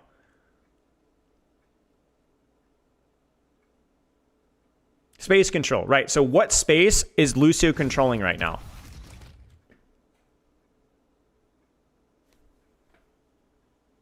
So we either speed out of the choke to get space, right, which is a choice. That's not a bad choice, right? TM did it very well. Or you go top and you fight here. Now you're like, oh, isn't that scary? Yeah, but that's using your character correctly. What the frick are we doing right now? What are we doing? Remember when Aster was in this exact same situation? What did Aster do? Sped around, went for a boop. Oh, but D.Va will fly back. Okay, try it. Oh no, but there's 3 people here. Well, then make them look at you. Bait. Get aura value from here. Do something. Control some space. Anywhere. Please. You're just as likely to die from TVNT and Quartz here. What are we doing, Fixa? Wake up! Like, we have no pride. Like, what is going? And because of that, this is what happens. It becomes a self-fulfilling prophecy. What do you think? Imagine if Fixa went. What could Shockwave do with his angle if he actually had a support that did something? Imagine what Shockwave could do. We could maybe pop a couple shots here. Anything. Anything. He's so desperate. Anything to shoot, please. Like, and because we have such a freaking passive Lucio that leads to a passive Freya, we have zero pressure on these guys anywhere. And this is why I feel like keep being a Kevster simp, because to be fair, it's a lot more straightforward with Tracer, but he's the only one fighting for space at all. Consistently. And so, okay, Kev dies first. What a troll. It's just really poor map control. And the only times things work is when TM overextends in these rush pushes, which is exactly what happened here. Remember that happened on first point Eichenwalde as well. They basically create angles by overextending, which I don't think was a mistake from TM, but it's like the only time that VP is ever able to do something is when TM gives them angles by running it down.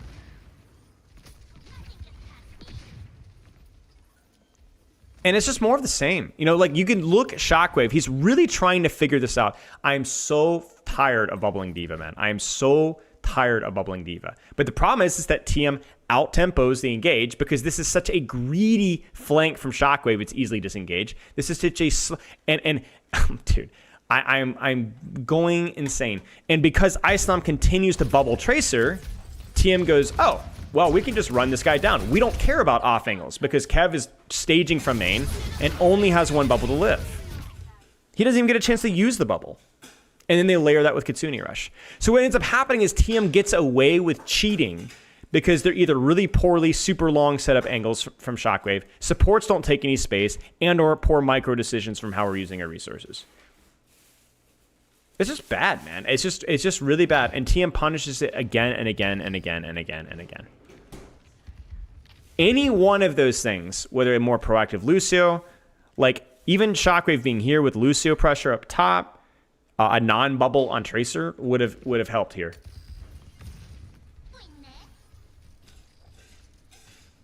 Well, that's the thing, is like he's doing the classic thing which we talk about even when I'm coaching ranked players, which is you cannot do nothing in anticipation of something happening.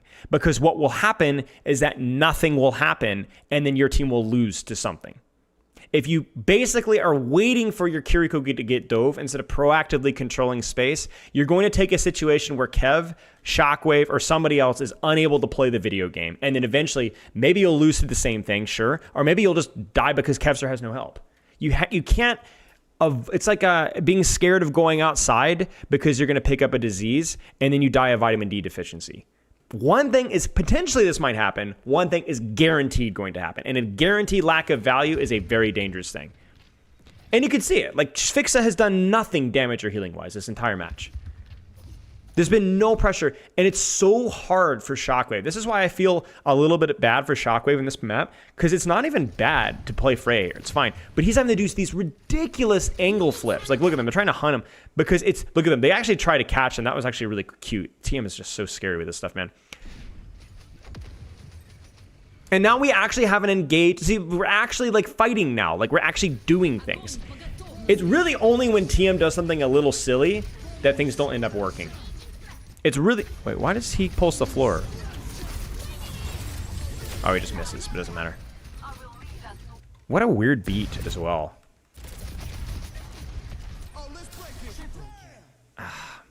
Bad communication, man.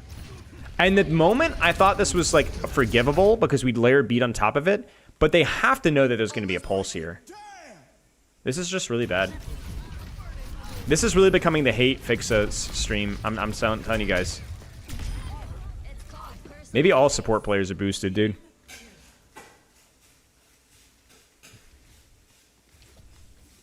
He's layering his beat, but the problem is that even without the pulse bomb, you still wouldn't use beat there. You'd wait a second. Why? Because there's no threat of an Ajax given the spacing of the enemy team. The only time there's an urgency to layer beat is if there's a threat of Ajax, which given the situation is not at all a threat. Look at where the enemy team is. There's zero threat of Ajax.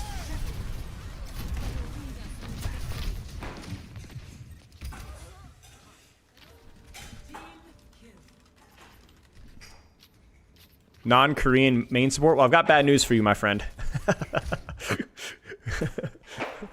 Fixa is Korean.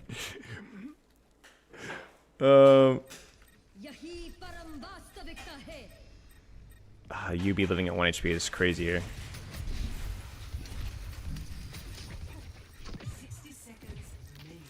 I don't hate this setup from VP now. They're kind of playing it nice and patiently.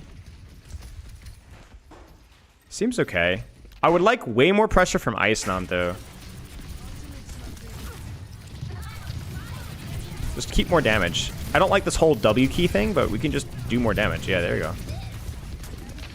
Somebody in chat was saying freaking Chow was crashing out as his Zarya. Okay, what happens here? Alright, Spilo viewers in the chat, what's the mistake here? What's the mistake?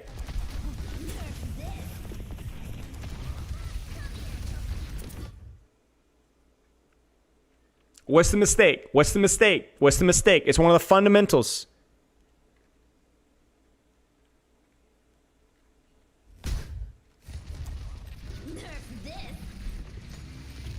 Really basic. Where's the Lucio lane right now? Where is the Lucio lane right now? Where is the Lucio lane right now? Yes, B. Left. What do you not do? Cross lanes, especially into the open. Your job here is to hold this position, poke Tracer and or Mark Diva. You do not leave... Ow, I get hair in my eye. Leave your wall, leave your angle to go deal with a threat unless there's a really good reason to do so. Certainly not without amp. Now, I understand the concern here, but you cannot do this. You have to trust, because you being here does not make you better at doing your job, at least only marginally so. So as soon as Fixa crosses, now we're in the open. We've abandoned our rotation, left the wall, and used resources to do so. And now we're dead. Hold the lane and then respond.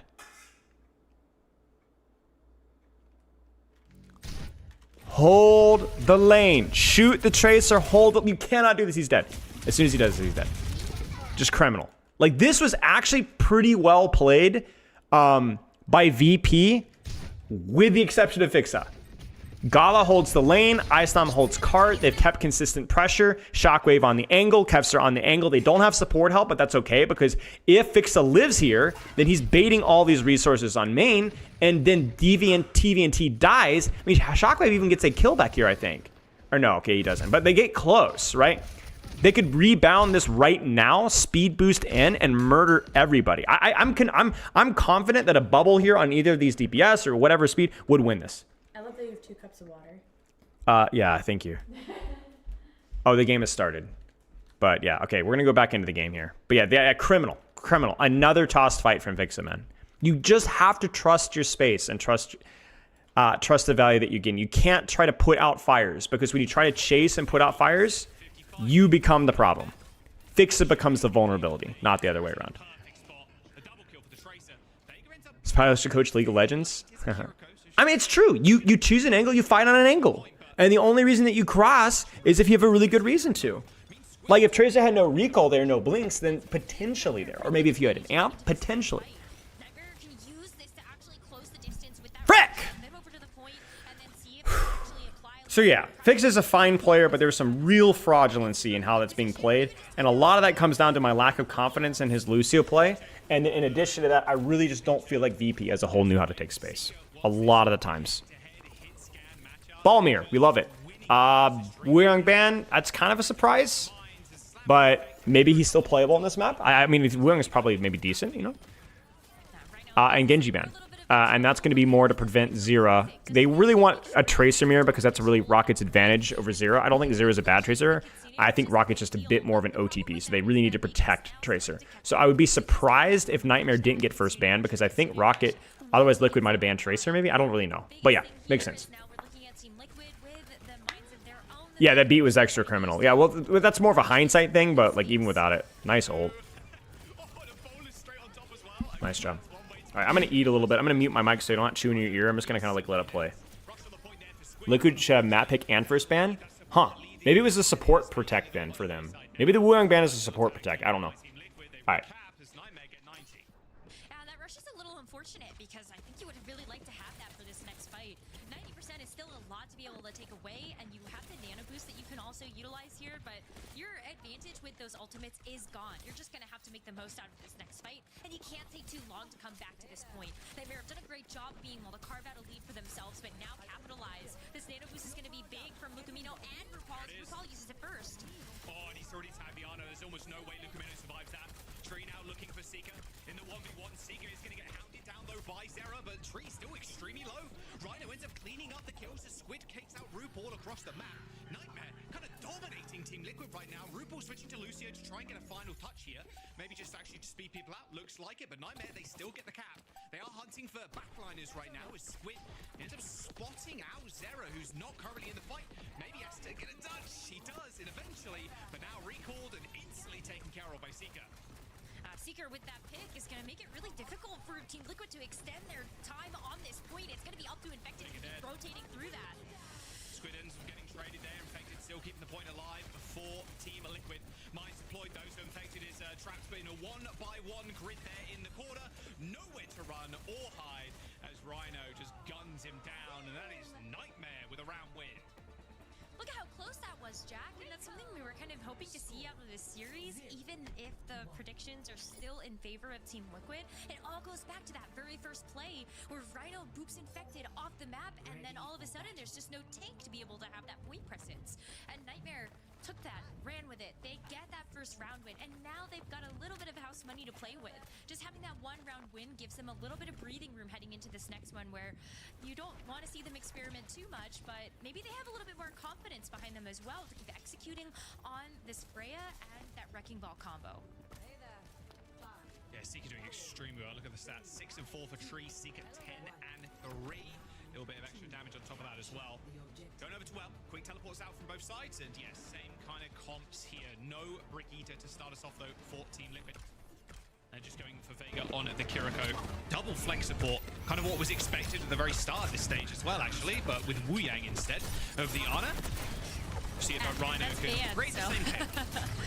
Yeah, so with it banned, may as well go ahead and bring out the Ana and the Kiriko, and I think Vega really smart to go ahead and use this right away. Calls back to a lot of those anti-nades that Lucamino was applying to the team that Vega can now cleanse with smart uses of that Suzu. And it'll also help to make sure that you can actually capitalize on some of these dives if you want to throw over the Suzu for invulnerability. Effectively getting absolutely pressured. Yes, indeed, and Vega a little bit more so as well. Rocket ends up chasing him down. Two giant marbles kind of running into each other. Looking like a Newton's cradle on the point right now. There's a Nightmare. They do end up losing Squid, so both Kirikos have been taken care of, but look at the health bars from Team Liquid right now. Losing Vega that early, yeah, Infected's like 1 HP. They have to back off, so it's going to give Nightmare the point. Oh, Rocket's gonna be really careful. Nice that he has the recall there, but he goes right into Zera's full clip and melee. Another big pick for this team. Yeah, there's the instant flip. Wow, 50% only. Look at the healing Lucamino's done already, by the way. Almost got the nano boost. Zera's trying to go for the 1v1 there against the Kiriko as Suzu on a swift step away. Lucamino now not able to charge any more ult charge. Tree with nice. Let's take aim shot, I'd imagine that was. And now they're going to try and chase this Kiriko away. And this Tracer already forced the recall. Rocket is 1 HP. Should be able to get away. He does. And Zera now waiting with a pulse bomb. Nightmare have regrouped at this point, and they also do have that nano boost, so they can apply that, make sure that maybe Rhino can even make it to the point a little bit faster. But Team Liquid are gonna have a lot they can throw with this next fight. They can respond to that, but Vega being down, I think they have to use ult here to keep this point.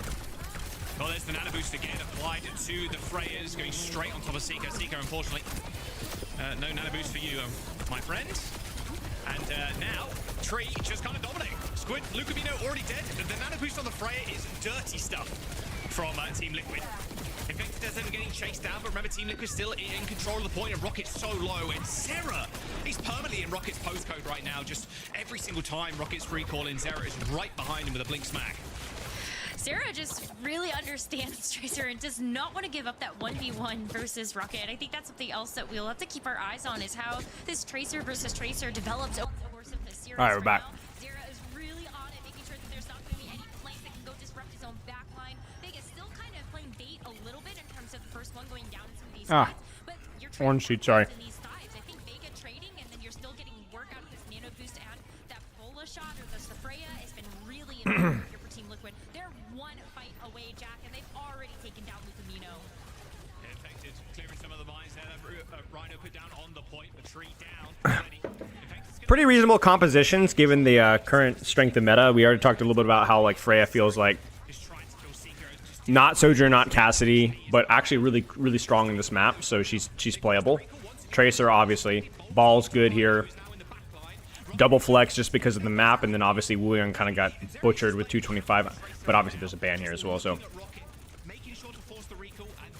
not Kiriko Lucio, just hero strengths, I think. I actually don't think Lucio is that good in this particular matchup. He's okay in this map, like he can function very well in this map, but it might be very challenging to play Lucio into Ball Freya Tracer. You might just be dead off of cooldown. A little bit too much open space, and verticality is really tough to play around as well. Nice. Cheers, Orb. But like, let's put it this way, like if we saw like Sojourn or Winston instead of basically if one of the DPS changed away from like Freya and the tank wasn't Ball on this particular map, like let's say it was like Winston, you could very well see like Kiri Lucio or Ana Lucio or something like that. It's like it's just like a little too much.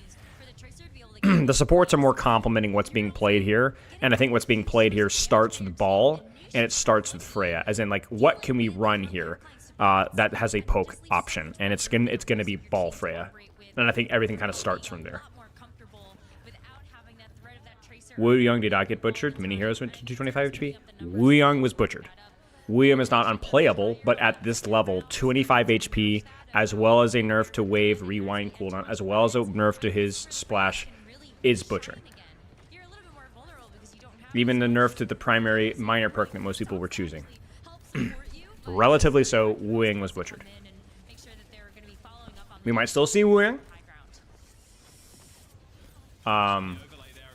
I'm not saying that this was a bad perk. We need to be critical thinkers. You know, like Wuyong got butchered, whether you're a Wuyong fan or not. I definitely think that he needed a significant nerf. I disagree with the HP nerf fundamentally, but we talked about that on Thursday. We gotta pause. That is not the $40 Amazon one, no. That is a Fender Stratocaster that I saved that for like a year when I was 16 years old. I mowed way too many lawns for that freaking thing.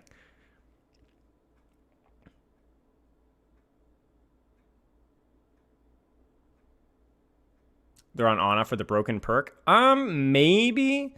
I don't know if Ana would definitely, her stocks go up a little bit, but I think Ana is more along the lines of that, like, Lord Zen, thank you for the raid, man. I hope you had a good stream. I think Ana is more because Wuyong got nerfed, and that's it. I don't think they're playing Ana for the broken perk exclusively right now. Like, that's a very minor thing, at least at this point. Ana for the map, Ana for the ban of Wuyong, Ana for the Wuyong nerf, Ana for the fact that, again, you don't want to be playing Lucio Brigitte necessarily here. But, Lord Zen, thank you for this. Holy crap, 28 months. Vendor Mexi strat? Nice. Nice. Yeah, the body type is very similar, in E-Pyro. Doom Florida, thank you for the 4 months. I appreciate that. How are you following one? Yeah, it's less to do with the perk, more about the map, like Sarah said, more to do with the Wuyong nerf / Wuyong ban, more to do with hero pools. I mean, you've got RuPaul. I mean, he's really good at Ana, so yeah. Like, I don't really know what else you'd pick here besides Ana Kiriko. I mean, Wuyong historically could have been played here when he was good. You could play Lucio, but it's the composition doesn't really work with Lucio.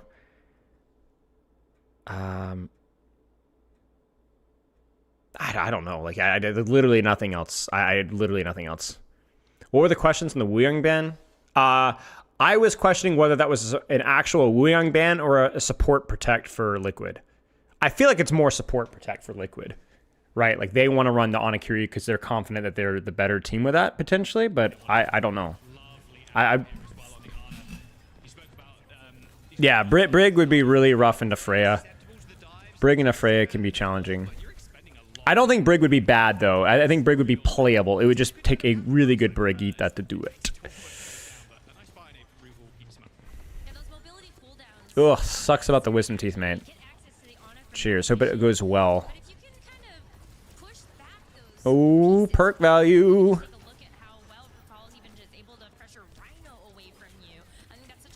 The fidget. Those primary fires are so freaking important to hit, dude. Just even the chip on the tracer.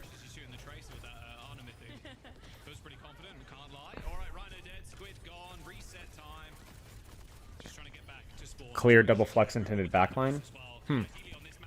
Maybe, I don't know. I mean, they're confident in it for sure, but if it's a clear double flex backline, are you? Maybe this is the Wuyong map. Maybe this is the map where you could still run 225 Wuyong. Likelihood of seeing Reaper at all? I'm not sure.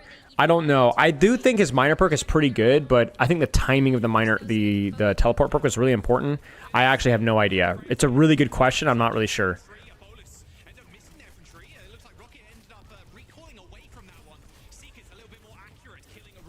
This is so chaotic, man.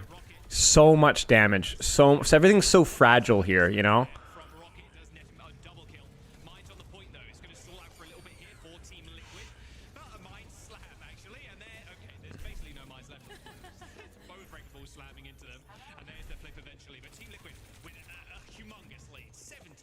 Yeah, Tree and Bolt on recall is okay, yeah. To force recall. Yeah, you need to count blinks, though, for that to work. There's the Lucio swap. This is Lucio's okay on this point. It's better than I'd say the previous one, but it's still interesting. He's dead. Well, yeah. It's just really hard. It's just really hard to play Lucio. It's not unrewarding. It's just really, really, really, really punishing if you make a mistake. I wouldn't be surprised if... Oh, man. Somehow they still have to flip, though.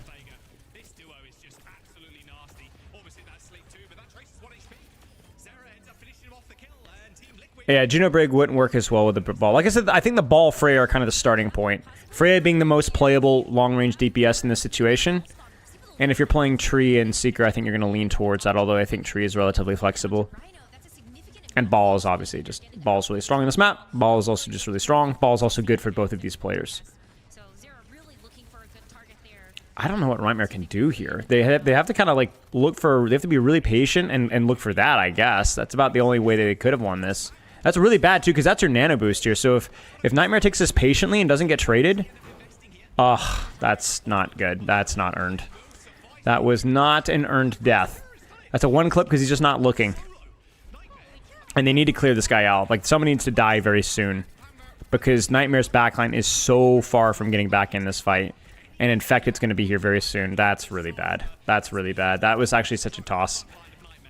Insane clutch from Zera. Yeah, Luke is not exactly known for his Ana play either, I will say. He's trying to get back to Lucio. Not quite.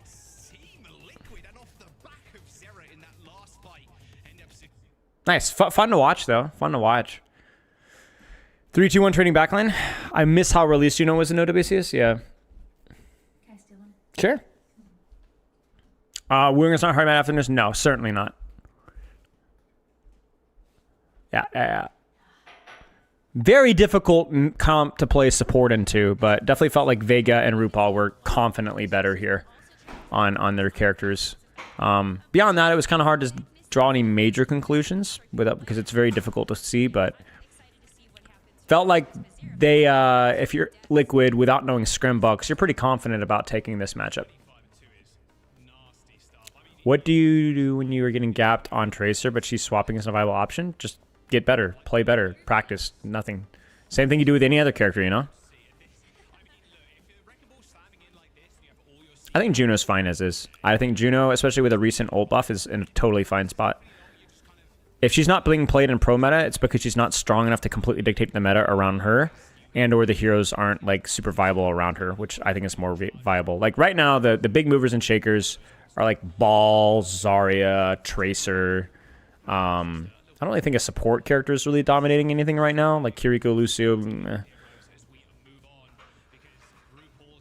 It's so strange because I don't even know what Luke was distracted by there. Like, there wasn't really anything that he needed to do outside of mark his angles and not die. I don't think that maybe I missed it, but I didn't see anybody won. That was just such an unearned death, especially right in front of you. That's just poor. I think Juno is fine. I mean, Juno win rate wise, you can literally look at the stats. It was like at a top what, 5 support last season, and then we got a big Wuyong nerf, and then we got who was the one that was stealing win rates from every other support, and then she got a pretty decent buff.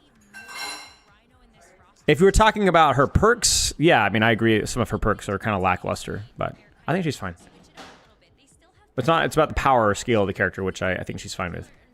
Her movement nerf is unjustified. I agree. I think it was. I don't agree with her. I think Juno. It was interesting to have Juno have survivability in weird ways, in unorthodox ways. I think they should have let that go. Okay.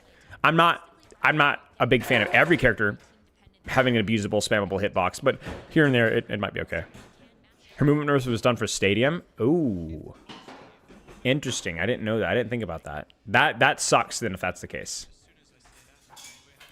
My big problem with Juno is that they took away the movement nerf, and then the crit perk was a really, really fun perk, and they absolutely need to bring that one back. So the replacements are just absolutely less interesting to play with. Personal opinion, but I strongly believe in it. I mean, hey, I trust your opinions most of the time.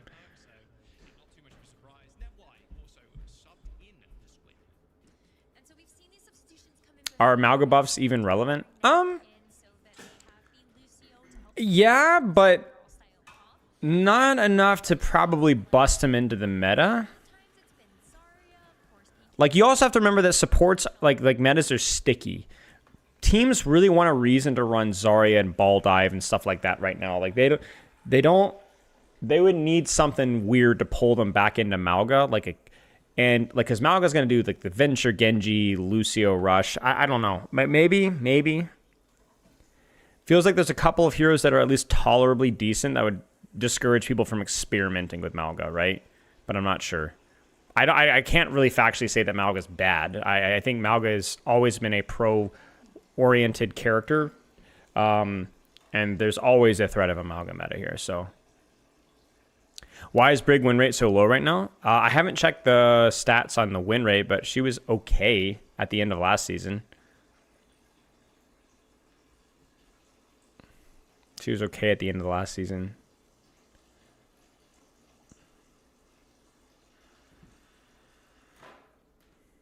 I also think Brigitte is a chronically incorrectly played character, along with a couple of other heroes, but... What characters do you think need buffs in order to have more impact in pro play? I don't know. I don't think I think pro play is like okay right now. Like I avoid looking at things from like a strict viewpoint of like buffs and nerfs to see certain heroes in pro play, and more along the lines of like, if we wanted to see like, let's say Sombra, more, what would be an interesting iteration of Sombra to see in pro play, you know? Like the characters that we don't see in pro play are the ones that I don't want to see in pro play a lot of the time, you know? But if we would want to see them in pro play, then I would, you know. Winston ban is kind of crazy, no? No, I think it's good. Infected on first point, Winston's good in first point. Winston's good on second, and he's good in third point too. But he's really good in first point. So, Winston ban makes sense. It might also be a tank protect as well, because I think Painkiller, I think Liquid would have banned D.Va, no? Sarah Lee, back me up in this one. Is this a protect ban on D.Va as well? So like ban infected Winston and then protecting a D.Va or something? Or Zarya or anything else that Painkiller would play. Like Painkiller seems to be the more we're playing around his off-tankish hero pool here. And then the Freya ban is more to force something that... Oh man, I don't know what the Freya ban... Freya ban is just... Freya's fine here. That's fine. We can play Ana, play on the high ground. Maybe you won't get the major perk up in time, but still extremely strong. Wasn't Winston the second ban? No, Winston should have been this first ban because Nightmare lost. Inside have access to just swap heroes. So I was gonna say, like, Painkiller could just come out of D.Va or swap to it, but Seeker doesn't need the Freya to pop off like that. Hanzo's really good in first point as well. They probably won't stay Hanzo after the first little bit. Painkiller and Zarya, you could be right. Could be right. It'd be interesting to see if these teams play something that enables Zarya, though. Like, if you're playing Zarya, you're probably going to see something with Lucio, and so far these teams seem to want to lean more into the other things, but maybe now they do it? I mean, you won't... Well, no, you won't, because you're on Ram, so they're not going to go. They're going to... I think Seeker might swap characters here, but...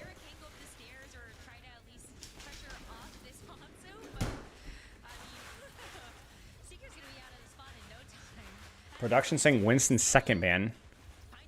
Okay, so then I guess it wasn't... They didn't ban D.Va, or whatever. Maybe they just don't want to burn their bans just yet. Like, maybe D.Va's a good ban, but maybe they don't want to burn it just yet. Maybe they want to save it for Flashpoint or something. I don't know. I'm not as familiar, because there's so many little dynamics here to think about. Like, to think about, like, their hero pool and the scrim meta and so on. Honda's really good here. It's the perfect range. The verticality is really important. There's enough space for him to avoid dive stuff. Hey, Depriest. Default crosshair, Resident Sleeper. Seeker gets another trade.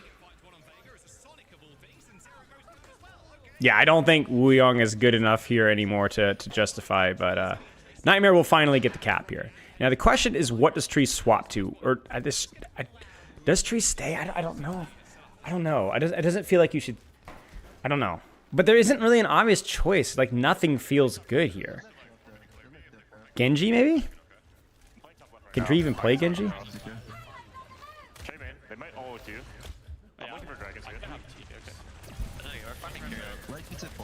It's easy kind though, just I can take four. Bottom right, careful. Okay, bottom right.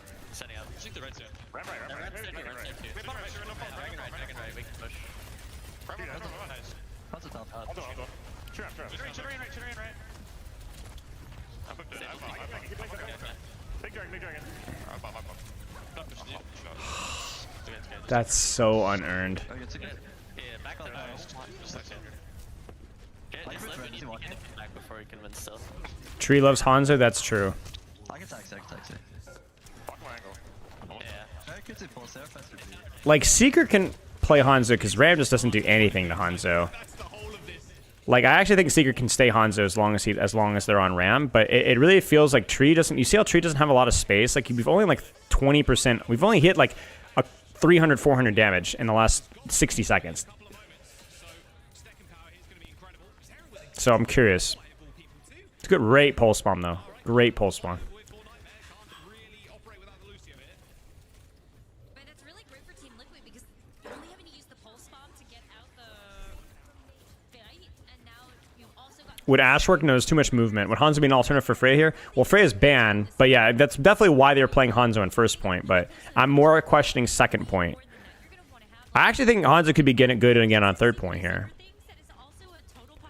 There's the off-angle split from Nightmare. They're trying to get Seeker's space, because if Seeker can get space, that's the great equalizer here, because you don't really have ult advantage by any means, but you can get a Hanzo positioning advantage. And especially with the Ram, like Ram just can't stop you from taking any angle at all, so as long as he doesn't die to the enemy Hanzo, yeah, see, he's pinging it right there. Tracer on the deep angle, 3v1 on the left angle. But Ram's getting his resources forced just from the high ground. Like, this is really difficult for Liquid. Liquid might even want to flip deeper than that, I wonder. Like, more resources into that Tracer. Painkiller goes in, helps his Tracer. It's kind of a stalemate, but this is exactly what Nightmare wanted, right? They have a positional advantage stalemate with an ultimate disadvantage so they could buy time for the next one. I'm surprised Seeker rotated this way. I actually think they didn't need to do this. They just needed to wait. Dragons used early. They just go back to the same angle. And just now you have your ult. So now you can just use your dragon, use your Kitsune. There's the dragon. Feels a little early. It's just not well played by Nightmare, to be honest with you. Like, they just needed to be more patient with it. Infected should be able to live here. Yeah. Odd decision there from Nightmare. A lot of patience that just kind of evaporated. Hold the space, abuse Seeker's position first, bide your time, go from there. Nightmare overextends. Nightmare, I say Tree overextends. Beat for beat. And Liquid's just using that beat to match their beat to prevent them from moving forward. Secret's going to go Sombra so you can get out and get value immediately. I actually like the Sombra swap here if Painkiller can live, but Rocket dies. That sucks, because Painkiller does his job and lives that, but Rocket dying there is criminal. Great clip from Zera. Very sloppy. Very, very, very scrappy here.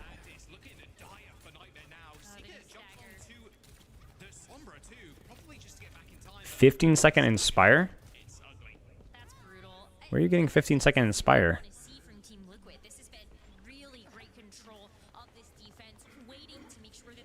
You think Hans is the reason why Liquid opted for the Freya ban? You might be right. Maybe Tree doesn't want to play with the Freya crap, you know? Ram's okay in this point. Ram's good in this point. It's just a map. It's the same thing as Hanzo. It's just a map situational thing. And because a lot of the competition with Ram, like you're talking your Malga, your Orisa, whatever, aren't really, really, really popular right now. Okay.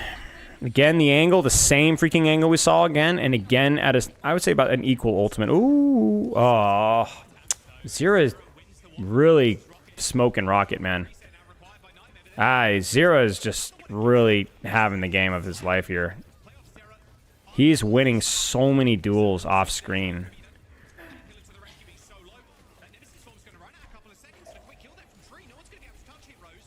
Jeez. Yeah, well played. Well played, well played. Good hold by Liquid. Good hold by Liquid. In fact, they're doing a really good job of just holding cart and not dying to the Hanzo angle too much, not taking too much damage. Liquid doing an overall okay job of marking the angles, and Zera just is a menace, man.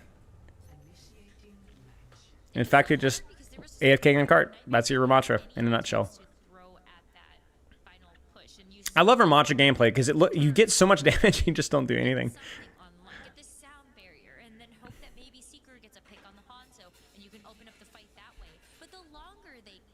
Zera's hacked health backs, yeah. Yeah, I saw that. They hacked the thing. I think they tried that earlier. Nightmare did. With the hack on that 1 mega, but...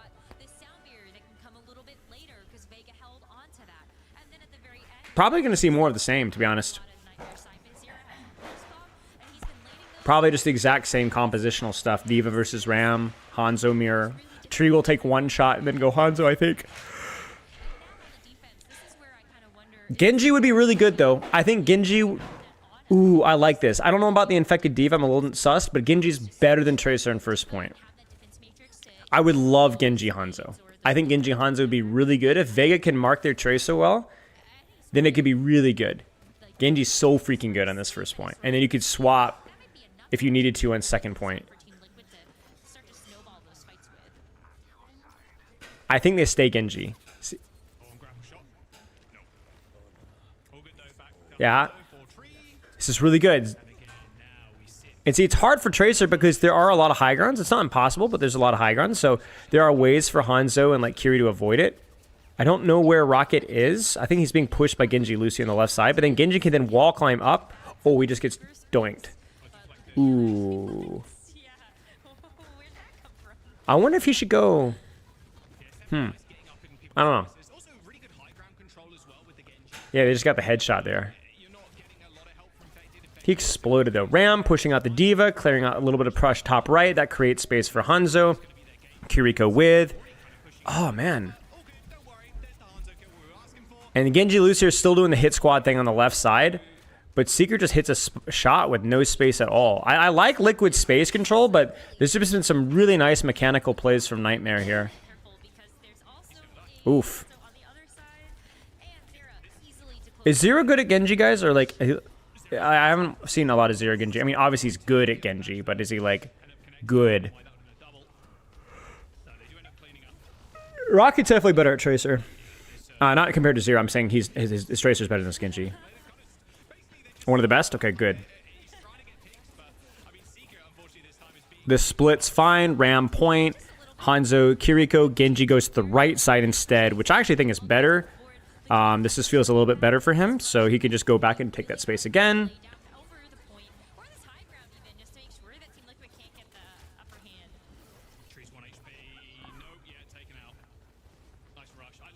They're trying to hold the space. They actually did a good job there selling their Hanzo, because they're like, you just can't peel Hanzo in a rush situation there. They tried to hold the angle. It was a good try. That is one difficulty of not running D.Va just as a whole, is she's so freaking good at these rush isolation situations, and Ram just can't do that. Ram just kind of exists in points like, guys, could you guys play with me? There's the pick. We're going to Kitsune on main, and then Genji's going to stage. Oh, Vega.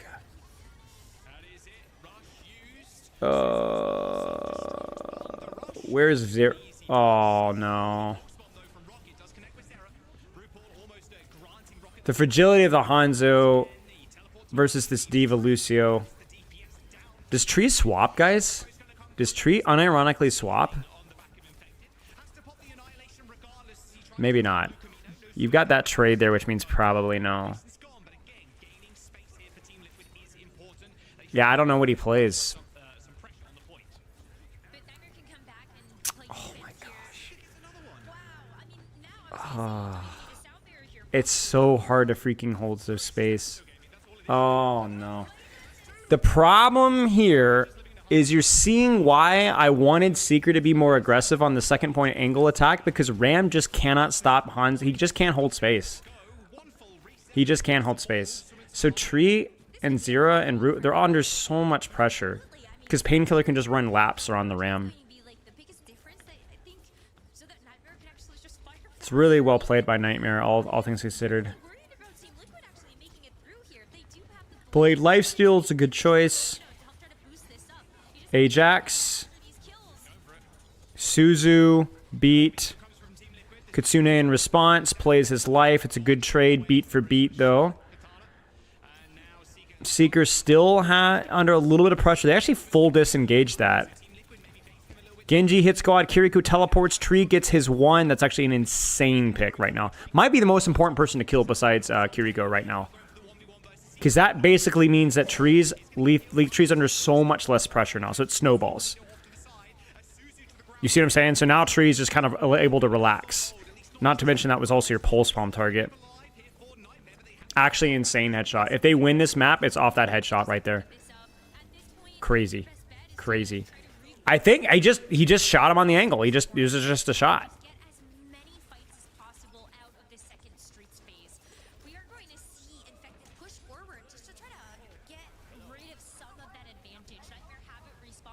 Crazy clutch.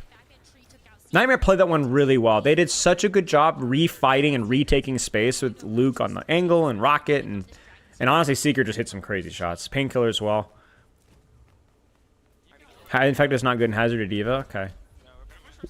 Oh. Yeah, just let him come the main first. Trade top left. Trade top left, gonna go behind. That's a D.Va.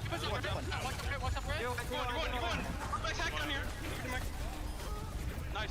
Living. Not a good push from Nightmare. Secure. Hanzo main. Look, Hanzo main. Training. Freaking Art of War, Sun Tzu stuff. Don't fight where the enemy is strong. Freaking... They just walked into the Ram. Yeah. I mean, you're going to lose the Ram when you walk in a Ram, you know, so. Okay, we playing Sora. That minor perk there, the hacking the health packs from Tree actually kind of dominated Painkiller. Genji swap. Not a bad swap. This is, again, a really good point here in... A very, very small thing, but it really helped them out. And, Ooh, this is scary. Big dragon, though. Big dragon, big dragon, big dragon, big dragon. Infected could absolutely die here. Ah, no.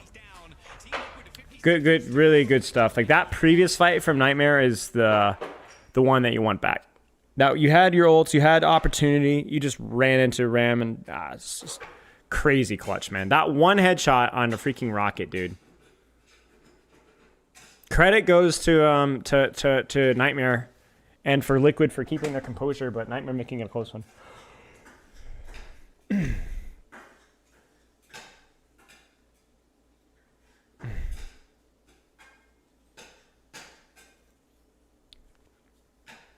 Cool stuff. I mean, this is just, to me, a perfect example of just playing the map strengths.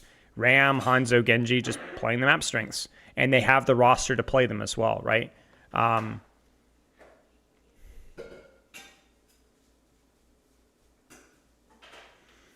think from Nightmare, most of my criticism is less to do... I mean, it was that one fight in defense was really, really, really, really bad. But it was more to do with this second point attack. Like, they had space so much... and they either fumbled their rotations or they just died to zero. Just randomly. Rocket would just die or somebody would just die. It's just like, you can't let that happen. They had space control advantage for so incredibly long and just nothing died. So when you have the positioning advantage and then nothing dies, it's just mechanics. So... in fact, I can't die is on Ram blocking silly coach. Yeah, that's true. That's my bad. This was such a stupid fight from Nightmare. What were they doing?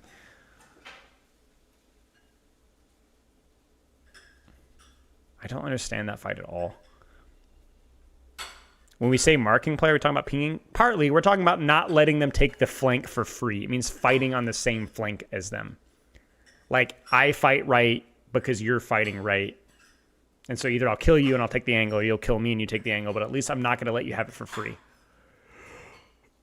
If that makes sense. What map could Nightmare choose next? I mean, I don't know, man. Like, I don't know Nightmare's advantages. It has to be around Painkiller, right? Like, that has to be your advantage, is Painkiller's hero pool or Infected's lack of flexibility in that front. I feel like we're talking about VP all over again. You know, it's like you got to try and find where are your strengths. You know, I mean, you could play ball. I don't know Rhino versus Infected ball in terms of quality, but I just think that Timeless has the better support line, from my understanding. And I just don't know what heroes Luke is going to be better at than some of these other guys. Love you. I still look at your face. Thank you. Nightmare washed? I mean, they're just the weaker roster, that's all, in my opinion. They're okay, though. They're doing fine. Thank you. It's BO5, yeah. Contesting zones, basically, yeah. Yeah, exactly, Didalo. You think Rhino's mildly stronger in Ball and Winston? Cool. It's really funny seeing Rhino and Infected, because I coached Rhino when he was 13, and Infected used to watch my videos when he was 13. So I've got like the two squeakers, the old that used to be squeakers way back in the day, and now they're playing versus each other. It's kind of funny. I'll tell you said hi, Garish. So I don't know. I don't want to write Nightmare out of it, but it's so hard to vote against Team Liquid when you know they have Rialto. You could do Diva stuff. I mean, we could see Painkiller again here. I guess you could play ball here, but I think it's more likely we'll see Painkiller in. But then do you just open yourself up to like a Diva ban here? Is this what Timeless is waiting for? Did they go for the jugular with like an off-tank ban here? I can help you with a Tracer question, yes. Who's my favorite kid? Hey, Biggie Cheese. Yeah, there it is. There's the Zarya ban. Zarya or Diva, the off-tank ban. I like the Ana ban. It's a good ban. That's good. So this might just be a Ram mirror. No, that's not true. It might be Diva Ram. Diva Ram, maybe? Nightmare probably rolls out Painkiller Diva, maybe?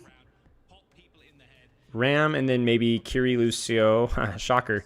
It's like that SpongeBob meme. Oh, how wonderful. Like ordering at the Krusty Krab. With Anaban, I just don't think we see double flex, double poke. Are labels of off-tank and main tank still relevant? Not really. It's more like traditional off-tank rule. It has even less relevance than main supporter off, because there's not really any tank besides Zarya that operates like an off-tank. Zarya still operates like an off-tank because you still often will play Zarya sometimes with a DPS that kind of operates as a main tank, at least at times. Like you bubble your Reaper, you bubble your Genji, bubble your Venture. Like you still see that, you know, in which case your DPS is more of the main tank, but most off-tanks are just creating space themselves. But yeah, mostly just describes hero pools.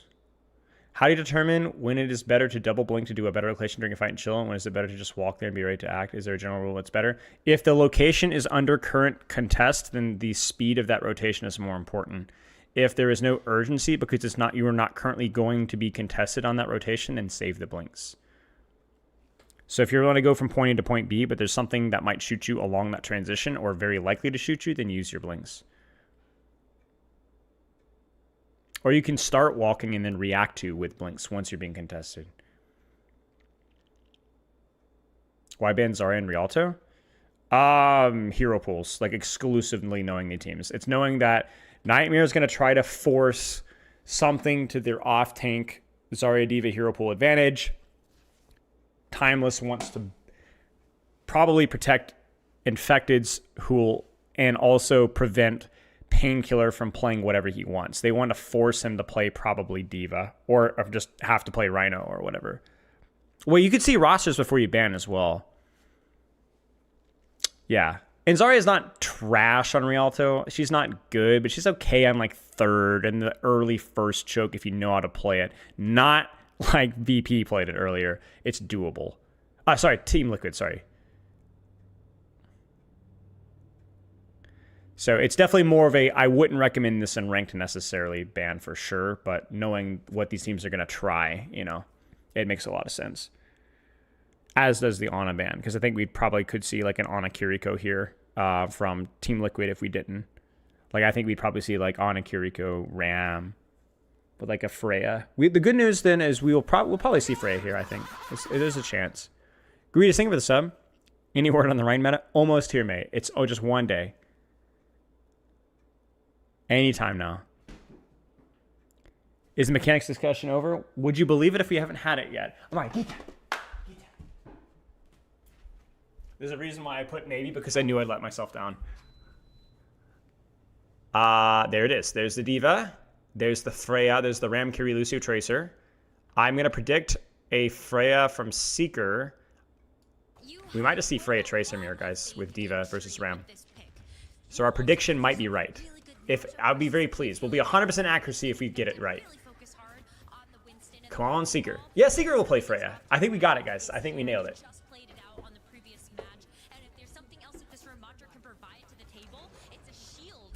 Mechanics discussion starts at 5:30. It's not a discussion. It's just going to be a dumpster fire. Oof.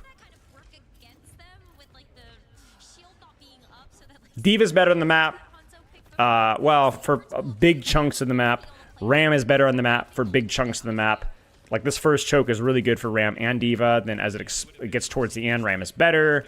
And the second point's better for Diva. Then third point's better for Ram. So this is just going to be a straight up skill matchup.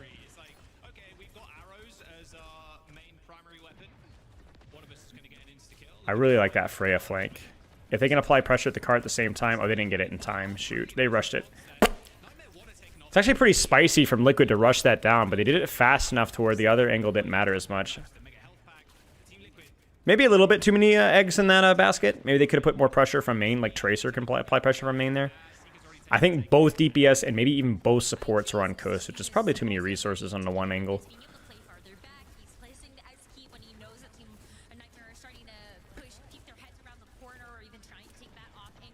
Alright, there's the Freya Lucio, I think, off screen. Yeah, they're off screen. Yeah, there it goes. Okay, so yeah. It's weird to see all of them being there, though. Maybe they're going to brute force the high ground and just try to do a rotation. So I think, yeah, so they do a 5-man rotate, and then they'll apply their tracer angle. So they just wanted to get the high ground, and then now they'll do their pincer approach. I think it's actually pretty good. That's pretty good. It's definitely leveraging your strengths with D.Va now, because now we're fighting around the architecture that makes sense for you. They really need the kill, though. I freaking hate this character so much. That was actually a very nice rotation from Nightmare and a pretty decent Kitsune rush, but Ram just cheats the system so much with push-pull. You guys want to know why Ram is played? That's why, right there. He just ignores that completely. That was actually really well played by Nightmare. That's just cancer. Cheats Overwatch systems in all the worst ways.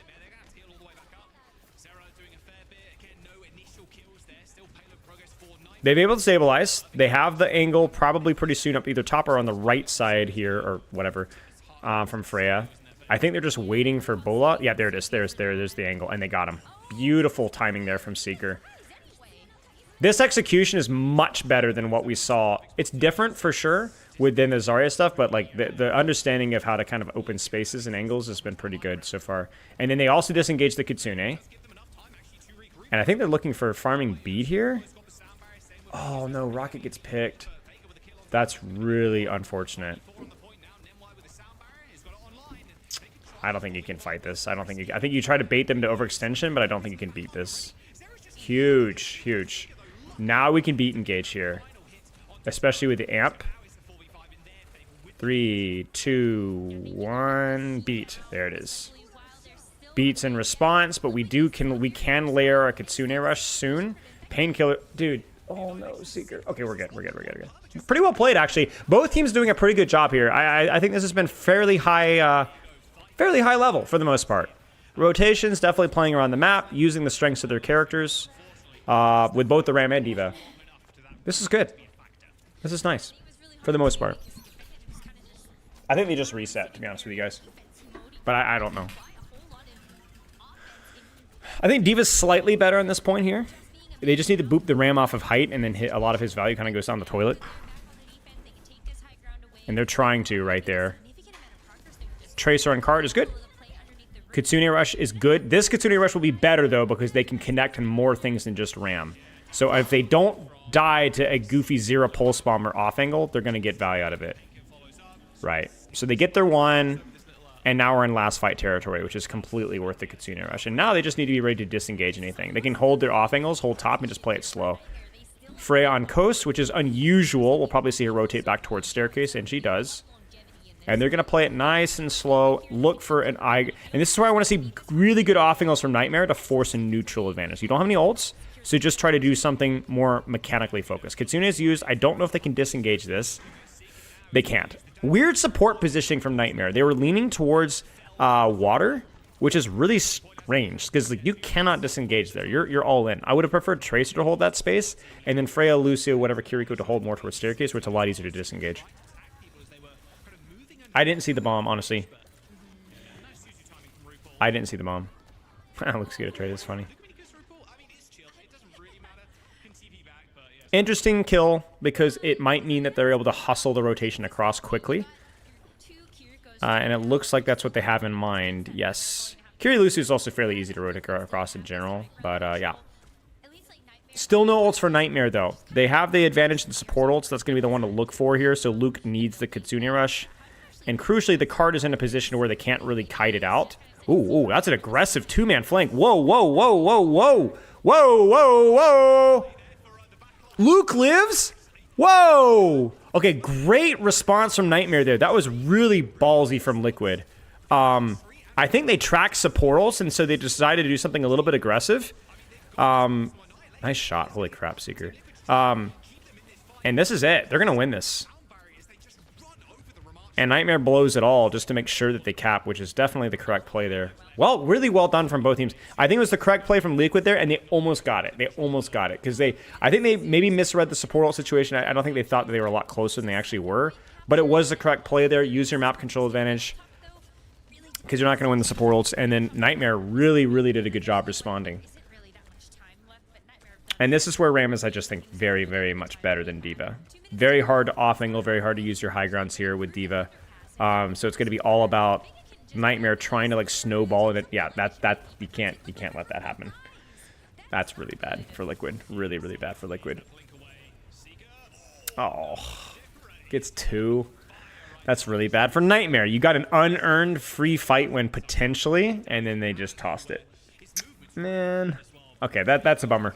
You need that momentum because you're operating at a compositional disadvantage now. Is this map good for Tracer? It's okay.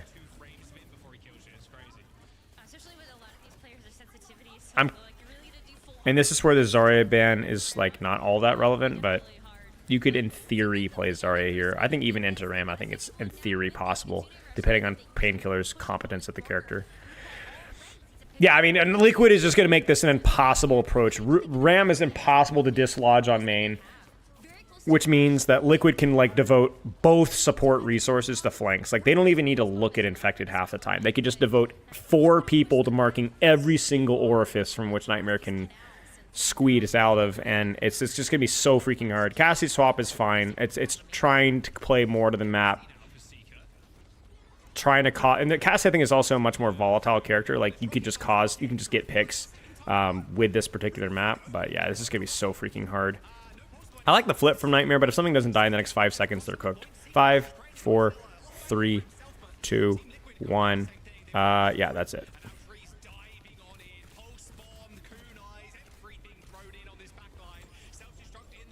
Yeah, honestly, all things considered, pretty good push from Nightmare.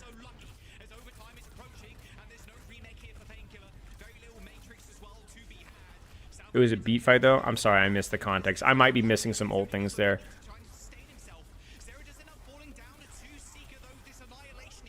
It's a good try. Really good try from Nightmare.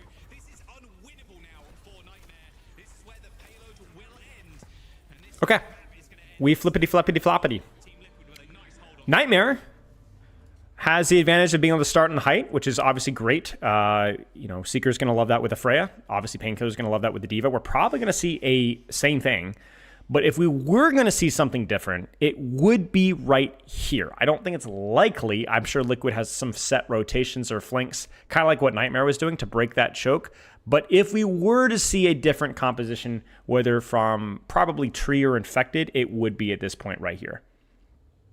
Hanzo? Possible. I think the matchup versus D.Va, it's a lot harder to burn HP out of D.Va than. Yeah. But yeah, really nice push there from Nightmare. Why don't people play Widow anymore?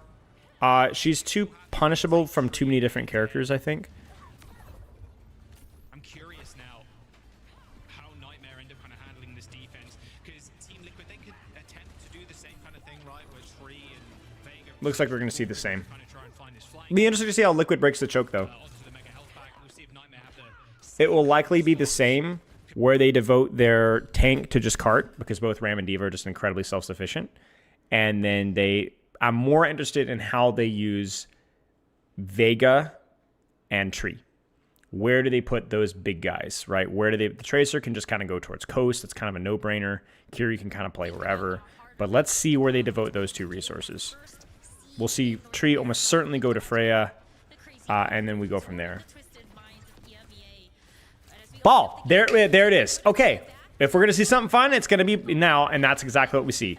Ball. Cool. Ball's fairly decent versus this comp. He's not amazing on this map, but he does have a lot of space to work with. Let's see what happens. Cool stuff. So that's the plan to break the choke. It's Ball. Bit of an awkward rollout there. They do isolate Seeker, though. Seeker could die if they get follow-up from Tree. They do. There it is. Cool. Can Infected live? He can. There it is. We love that. Yeah. Cool stuff. Seeker's going to go Cass, which is fine. Means a little bit more punishment onto Ball. I mean, it's the plat strategy, and it's not bad in this point here. Ball up top. I would love to see as much support for Infected as we possibly can. Like, I want more people on that high ground.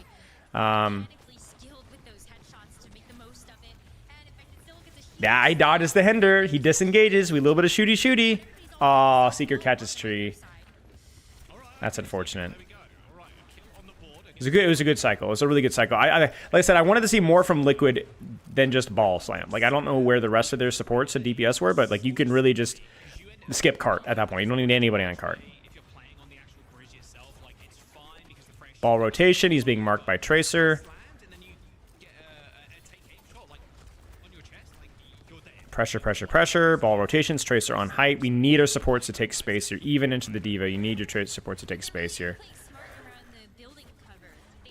Looks like they're maybe they're... No, I know why. They're farming Kitsune. I'm dumb. They can't walk forward without Kitsune. Oh my gosh.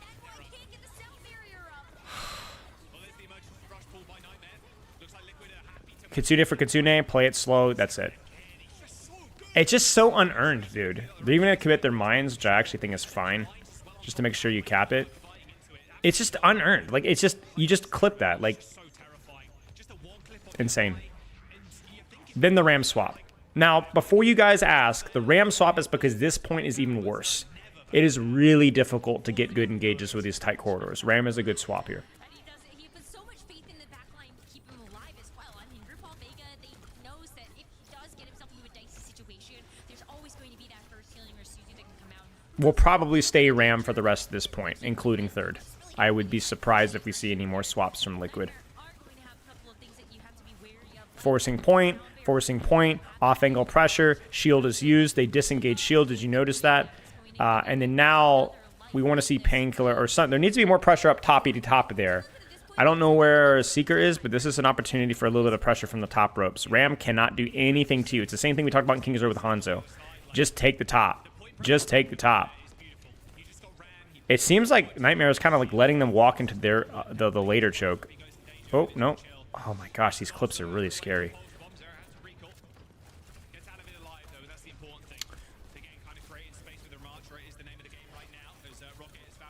Oh, in fact, it's on a lot of pressure. There's the pulse. There's the Suzu. There's the...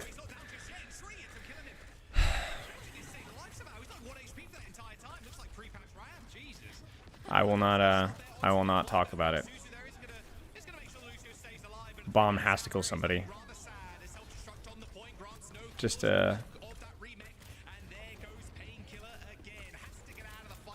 what a failure of a hero design.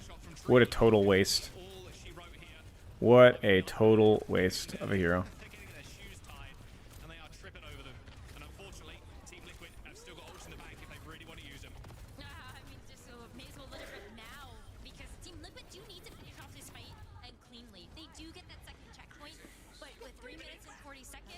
He's not even good. He's just so stupid every time he does anything well. I like the BAP swap. He's good in the map.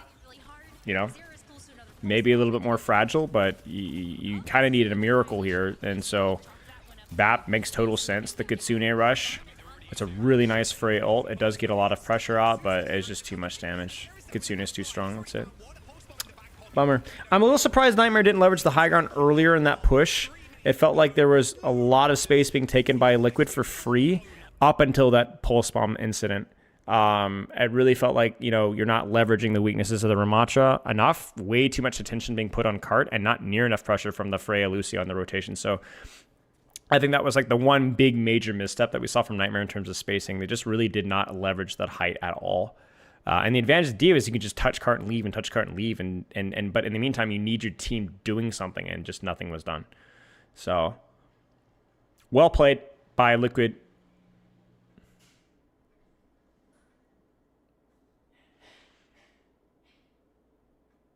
That's Ram. That's Ram for you.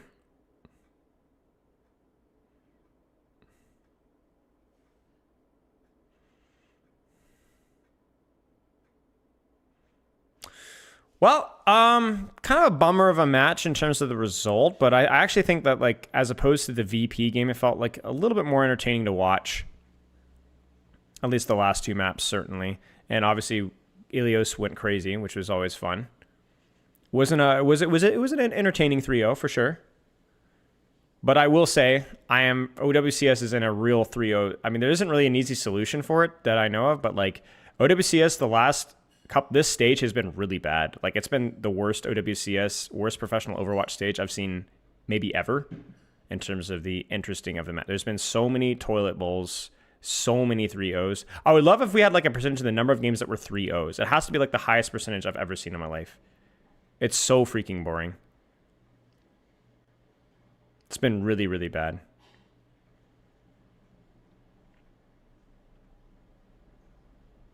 I didn't see that Olivine. I did not see that Olivine. Yeah, but this match was like relatively entertaining. Oh my goodness. Team Vision did versus Alcat. Yeah, I'll look at it. I'll look at it. Can somebody send me the Face It link? Wait. Face It.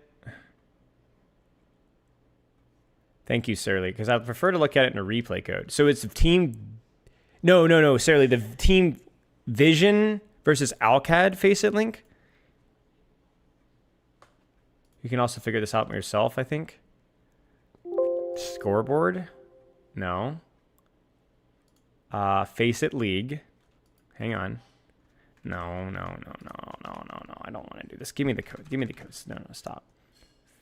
I don't see it, Sarah.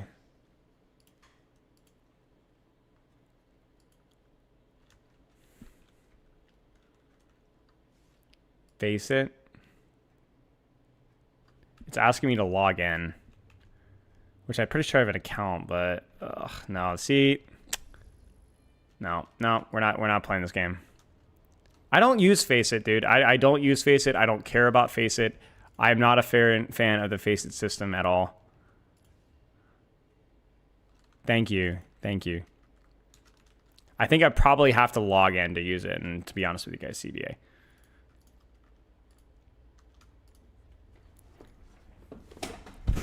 Oscar. All right, this is Vision versus Alcad. All right. Alcad clear favorites, but definitely not their map of choice, I'm sure. But there's this weird dynamic I was talking about with Hottie, where like when you play a map that you're really bad at, like Jib, because you're all the Lucio brain rotters, force point with symmetric crap, eventually you get really good at outplaying that stuff. So let's find out what happens.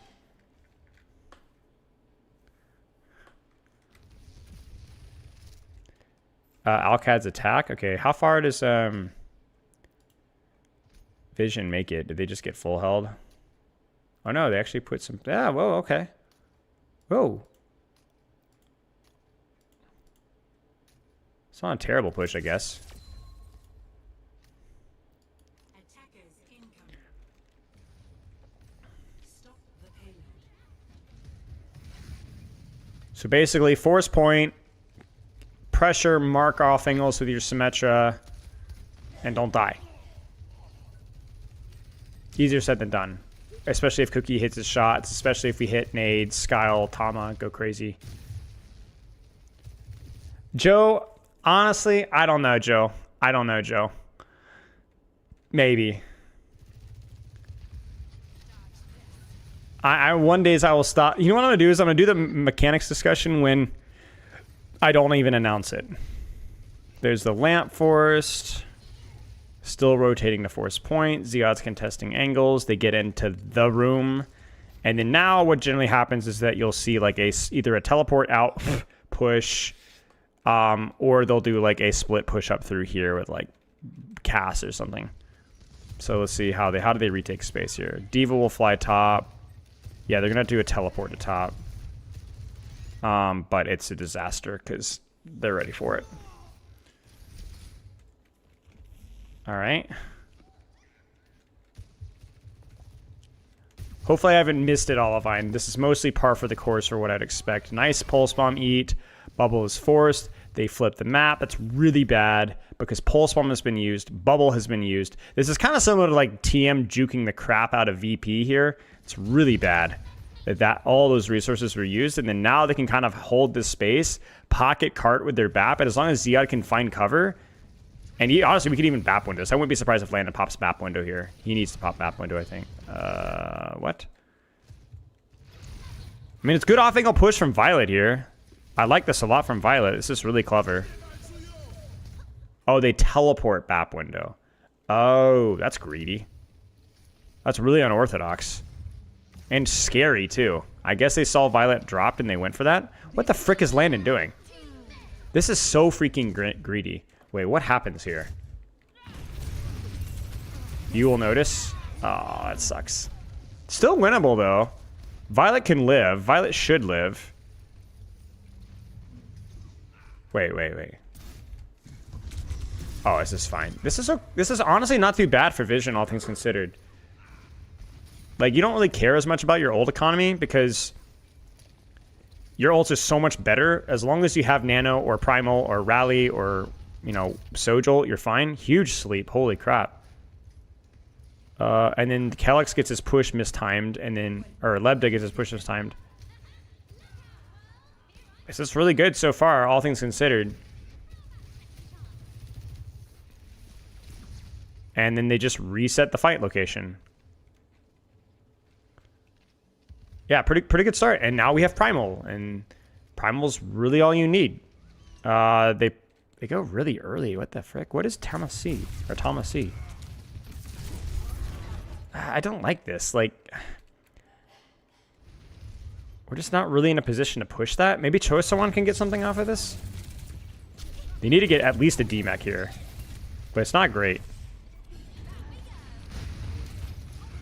Do they hold space? Kind of. Violet needs to live though. Not the best there. Not the best.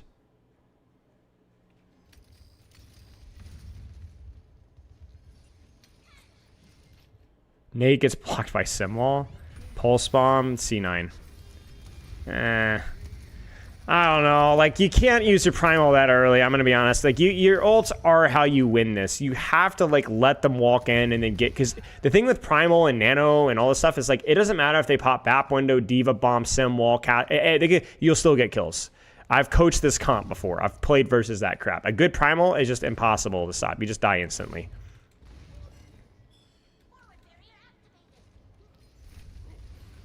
Oh my gosh. And then just greedy staging. We've got 3 people in spawn. They're just like, we could just kill this guy, right? And they're like, yeah, we can.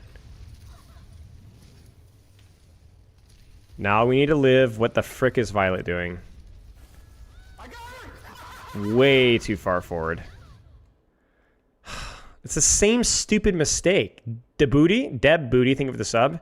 Why are you here? Wait for your freaking Winston, jackass. This team has already showed the propensity to push this crap, and it just does the exact same thing. Is that it?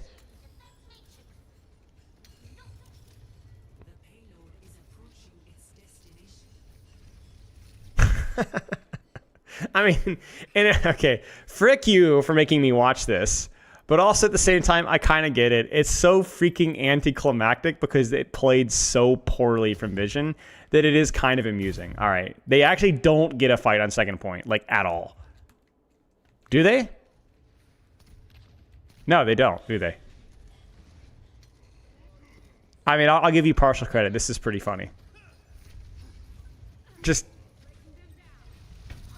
That's crazy. They literally did not have a fight on second point. Like, the entirety of second point, Kellex doesn't even have to use his beat. That's just insane. What a toss. What an unbelievable toss. That's painful. Yeah, it's literally like how this map goes in freaking gold. You know what I'm saying? Yikes. Yeah, always main support, it seems. Listen, guys, what I'd say about support being a boosted role, you know, maybe I was right maybe we were right all along, you know what I'm saying?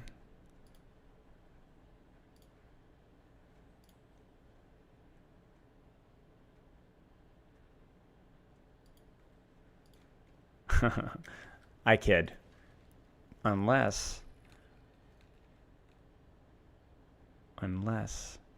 I'd honestly want to do the mechanics chat, but I really want to watch this next match. So, okay, here's the good news, chat. The bad news is that we're probably not going to do the mechanics chat today. The good news is this next match should be really fun.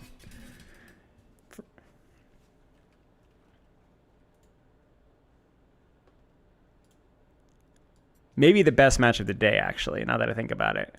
On paper, anyway. Although VP and TM should have been more fun than it was. Do you think you'd stack up pretty well to the standard of coaching at OWCS theoretically? I mean, frick, yeah. I've coached at that level and higher than that level. It's no problem at all. I think if anything, my coaching has gotten better. I'm certainly out of the wash with what the pro meta and I'm sure the playstyle is, but I think that level of outside perspective is what allowed me to be successful in the first place. So, yes, I am very confident about that. It's just not an interest of mine anymore.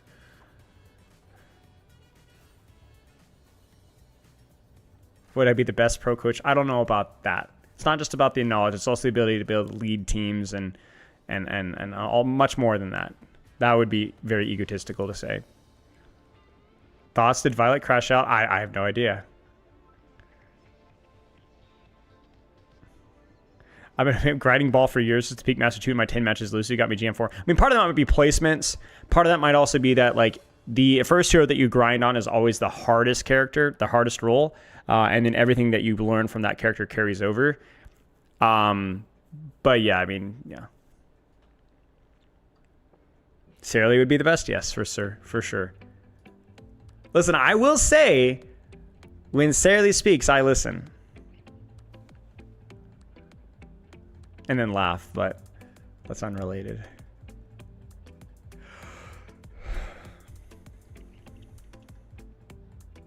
Thank goodness this is playoffs, because at least the 3-0s have been somewhat interesting.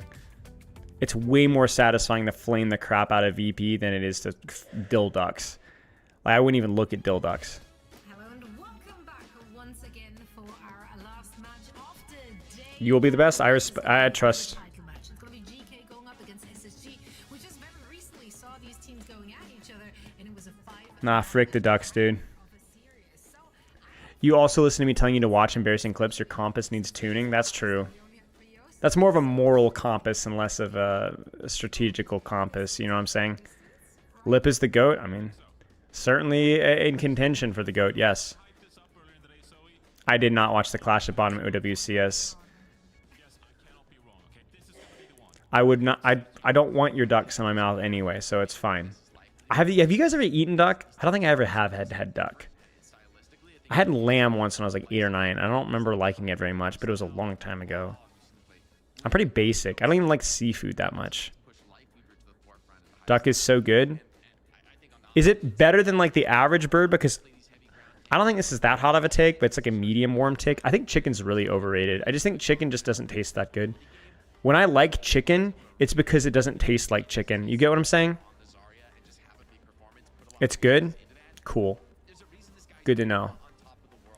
No, see, that's exactly my point. You say white boy chicken.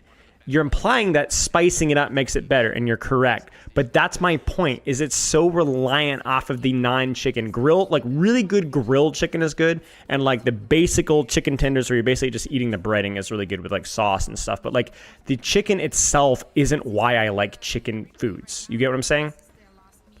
Whereas something like beef or whatever, I mean, I don't like eating pig, but I can respect like bacon and stuff. You're like you are actually eating the flavor of the meat. It tastes good.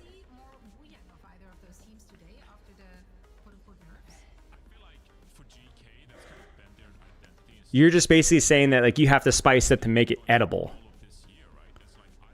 Beef is way less reliant off of spice, I have found. Beef has way more of a positive flavor profile for me. Even when it's lean. It being lean is a fair point because obviously that is, I feel like, fairly correlated with flavor. But yeah. Ostrich? Interesting.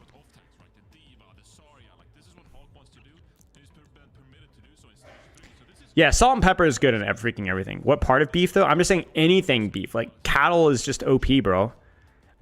Basically everything with cow is good. I like steaks freaking good. Ground beef is good. Hamburger, like whatever. It's really easy it feels so hard to mess up cow. Did we look through the Howling Discord channel? Yeah, Pepper was reading me some of them in the car and she thought they were hilarious. So we may or may not use them or not. We'll see. Coffee versus beef? Why would I choose one? Why not both? I've not tried organ meat, no, or tongue or whatever. I don't know about alligator or shark. I'm pretty basic with my seafood. I've had like crab and lobster when I was much younger and I didn't enjoy it, so I haven't really had it since. But I like salmon and crap, like basic stuff. I've never had sushi. Alligator tastes like chicken. Alligator insanely good. I'll trust your opinion on Paul Fight. I can make Florida man jokes, but I feel like you being a Florida man gives you a qualified to have an opinion there. Anything. Also, the 3 things in life that are necessities. You guys ready for this one? You want to make anything taste better? Butter, salt, pepper. You can make legit anything taste good with enough butter, salt, and pepper. Can we go back to that? I don't like... I've never tried vegetarian sushi. I probably would like vegetarian sushi. I don't like olives very much. Salt is so freaking good. Pepper is so freaking good. Black pepper is so freaking good. Butter is so freaking good. Garlic is actually a really good shout as well. Garlic is probably the most flexible spice besides pepper, in my opinion. Would I try if it was vegetarian? Yeah. Sushi, for sure. Yeah, garlic is a great shout. I was reading something the other day, some like meme where it's like, dude, how come we can't make it like they do in the restaurant? And it like cuts to like a chef. It's like, and he's just like dumping butter salt. It's like, oh, that's why it tastes better. Sugar over pepper? No. No. Hot sauce? Yeah. A little bit of spice? Yeah. I'm not vegetarian. I just would not want to eat non-vegetarian sushi because I'm not as hyped with the rawness. You know what I'm saying? Olive oil, salt, mustard. Heat, yeah. Here's another one. Most of my favorite food are from warm countries. You got your Italian food, you got your South American food, you got your Mexican food, you've got your American barbecue. The best food, in my opinion, comes from like warm countries. I do not like it raw, that is correct. Of course, you would be the one to say that, Miji. I still remember you being weird about my website picture many years ago. Paprika? I can't even remember. I feel like I have paprika occasionally, but I find a lot of other spices to be way more niche in my opinion. Chili powder is like okay-ish, but there's a lot of weird niche spices. Like I have turmeric in some of my stuff, but I find that to be a little bit more inflexible. It's also like, I'm sure, cultural, right? Like you grow up with something, you get used to it. I think that's just definitely true. All right, here's an interesting question. What do you guys think is the most flexible carbohydrate? Like the carb that you just feel like is always good. Like starch, I guess would be the better question. For me, I can't have wheat, which sucks. For me, it's potatoes. I think it's potatoes. I think it doesn't matter what you do to a potato, it just tastes good, man. Rice is a good shot, but I've thought this one through. I've had a lot of rice in my life. A lot of rice. And I just keep coming back to the freaking potato, man. They're just so flexible. You can scallop them. You can mash them. You can bake them. You can fry them. The French fry, it doesn't matter what it is. It freaking tastes good. It even tastes good when it's in the snack format.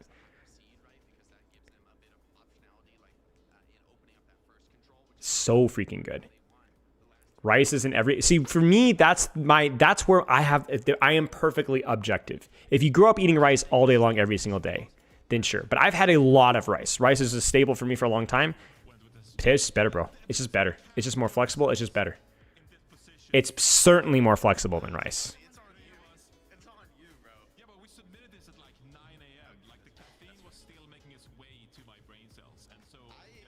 Why not both? That's true, yeah. True story. So back when I was in high school and like lifting a lot, one of my meals was a little bit of protein, like a protein shake or something. And I'd take an entire one of those like Success, like instant brown rice bags. I cooked the whole bag of rice, which served like 3. And I put a whole bar of butter in that with salt and pepper. And I'd eat that like every day. So it was really good. It's really good. freaking amazing. But I just think potatoes are just really flexible. Like, you just can't mess up a potato, bro. Rice can sometimes bore me, but I've never eaten buckwheat, no. I will say that one thing about wheat, though. Once you go gluten-free or you celiac or whatever, you go, wow, I actually underappreciated how good wheat is in comparison to everything else. It just tastes good. It's why gluten-free crust can be so problematic. It's not just a texture thing. It's just that, like, gluten is good. It tastes good in my mouth. Bread, gluten-free bread just isn't the same. Gluten-free crust isn't the same. Gluten-free fill in the blank just isn't the same. Heart disease speedrun? Yeah. Putting Winston ban on Samoa, pretty interesting. And Winston ban's a relatively impactful ban against GK, who are a team that Couscous is superior to rice? That is a hot take. here. Also, it kind of protects Tank, so Hawk, if he wants to play the Zarya on this first match, So. free to do so. Yeah, I think Yeah. makes a ton of sense. And then Kiriko coming out from GK here as well. You know, I'm leaving the door open. Couscous is okay, yeah. I used to have a lot of couscous back in the day. Berg, thank you for the sub, dude. I appreciate it. In the past and always Best vegetable? Corn. I mean, corn feels like cheating, though. Corn feels like cheating. It's good by itself. It's good as an ingredient in other things. It's a great complementary vegetable. Adds a lot of texture. And it's just freaking amazing. Just corn chips are just so good. It's an amazing starch in of itself, actually. Corn just feels like cheating. Hero, have we seen any Wuyang? Now, if we're including tomato, then for sure. Honestly, It's not at all. So, yeah, interesting. We'll see. We've seen a lot of Wuyang from both of these teams. Maybe But if you have, like, tomatoes, one of the teams gonna potatoes, we're gonna find corn, just a little bit. and beef, you're cooking, dude. Literally. Okay, listen. Hear me out. Butter, salt, pepper, a cow, just a cow, corn, tomatoes, potatoes, and maybe like some chili, like some hot pepper, a little bit of a jalapeno or something like that. That's all you know. That's all you need. You literally don't need anything else for the rest of your life. And you probably, for health-wise, would want like some fruit and stuff. I know there's like probably some studies about inflammatory foods. We're just going from flavor profile alone, but like, oh my gosh, that's it. A little bit You're good. of Now for variety, here. yeah. Having Wuyang Let's just throw in some asparagus. Asparagus is not bad. play it. Oh yeah, garlic. Yep. that's the big thing, right? Is like, is Wuyang actually going to be played? Like, he did receive a ton of nerfs. So freaking good. A HP nerf as well. 225 now, not 250. Like, that is So good.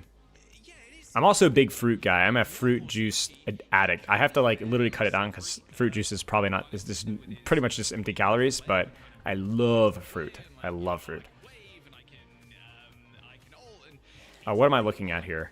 you getting bursted is SSG bans Winston. Cool.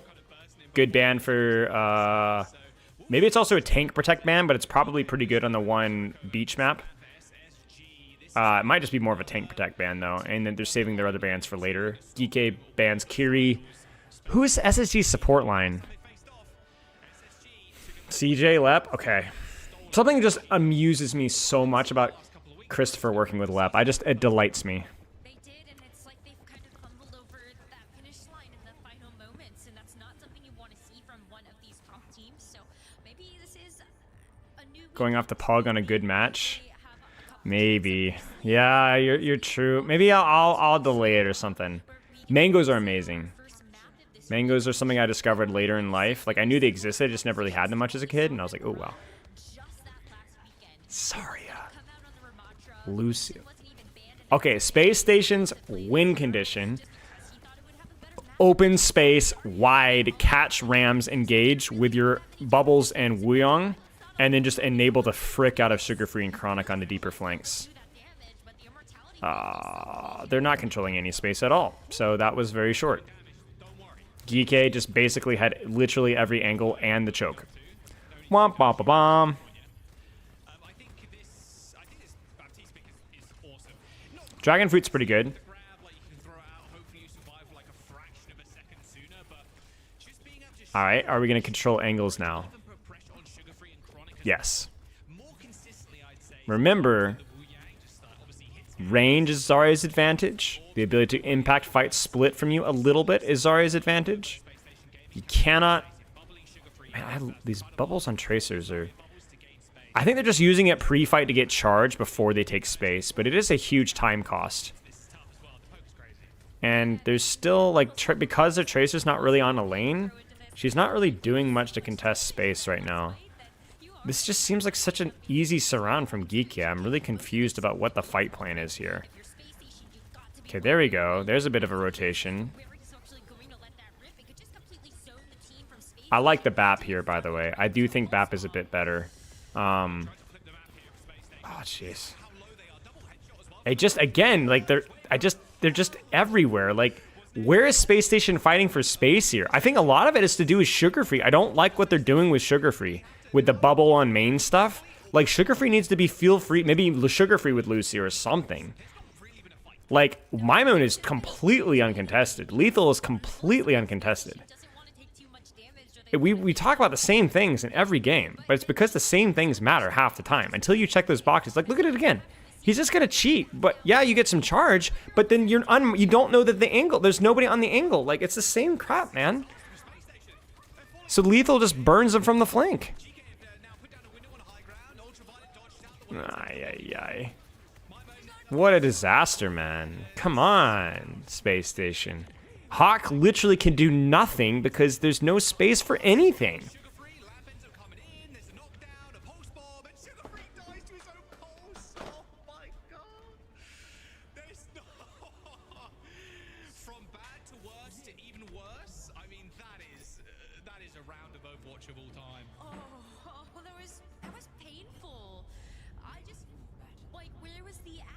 Dude. What is this strategy? This is terrible. Bubble, triple blink your Tracer on main? And just hope the DPS don't do anything? What are we doing, guys? What are we doing? Come on. Do something, SSG. Sugar Free, flank. This feels like they cooked too hard. Just play the hero's strengths. What are we doing, man? All right, let's see the split now. Okay, Cassie's probably going to be right. Or no, Tracer's right. Okay, and then Cass main with BAP. That's a reasonable split from Geeky. Now, what is Space Station going to do to combat that? Freya, Lucio, Zarya.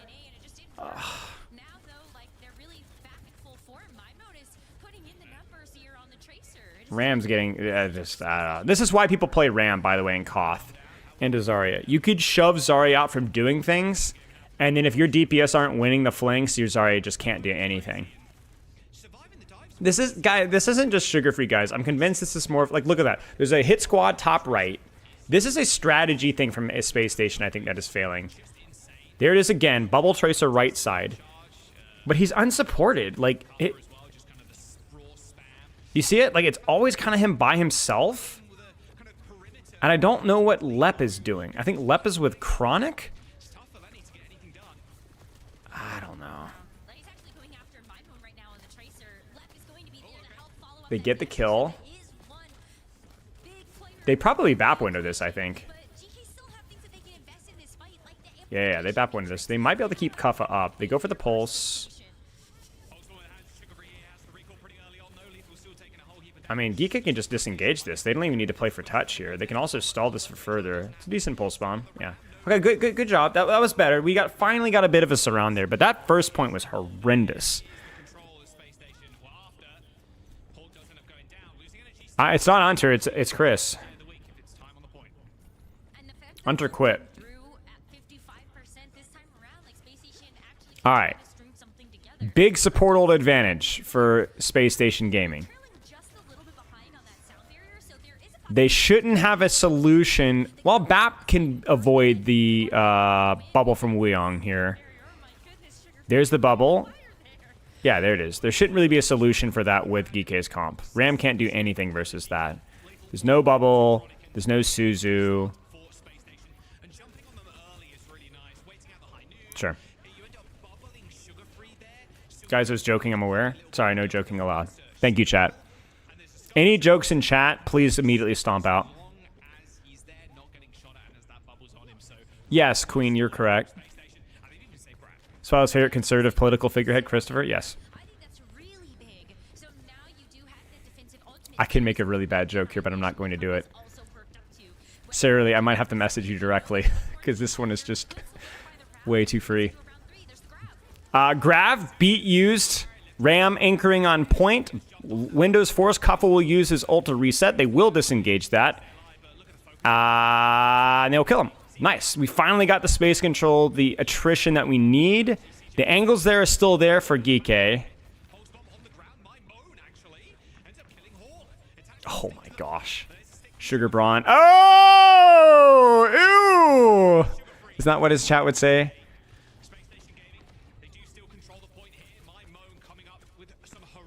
Alright.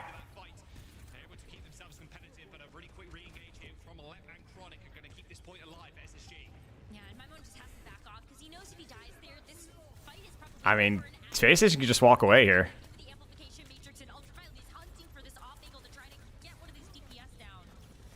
Yeah, they're just gonna walk away. I'm surprised they're even playing for the stall. I mean, it's fine if you can do it, but you gotta be careful. All right, what do we got here? Ooh, Hawk lives. Chronic gets rotated on, but that was a bit of an earned rotation. See, this is why I don't like Lucio with the Freya as much, because the Lucio can't keep the Freya up if the map doesn't allow him to. But yeah, I mean, these attritions are finally going out. They're finally getting the splits that we need. Nice. Okay, this is next point's gonna be the real doozer, because this one is gonna be a little more complicated here. So let's see what happens. I Sarah Lee. While that first round was very decisively GK's point to win, Space Station made GK really work for even just that 55% that they got. And once the point flipped over, Space Station first, they really started to come alive. And I think a lot of that maybe was just I'm sorry, guys. I don't know if Twitch is gonna like me saying what I said. together, so we do not just get absolutely obliterated like first round. Like Doesn't Zarya pair better with Sojourner Cassidy? She can. As in, like, the cast, she can catch the rotations onto the Cassidy with the bubble, for sure, yeah. performance, and they equalized this series already by being able to get this round win. See, this is the Patreon plug. Guys, when I'm off stream, I'll say it. Better in tandem together, and I think that now they've found their footing and they've felt out kind of the pace of Alright, same comps. No big surprise.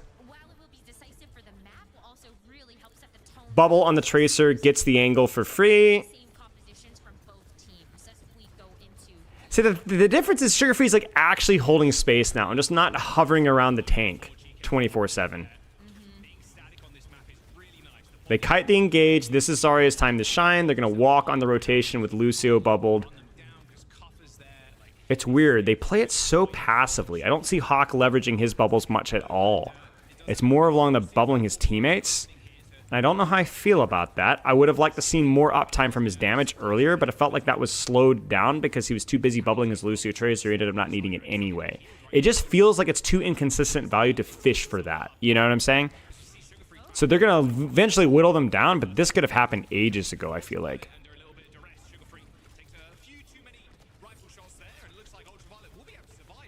It was better than I was expecting. It was original. Thank you, Sarah Lee. But you see my concern with Twitch. Well,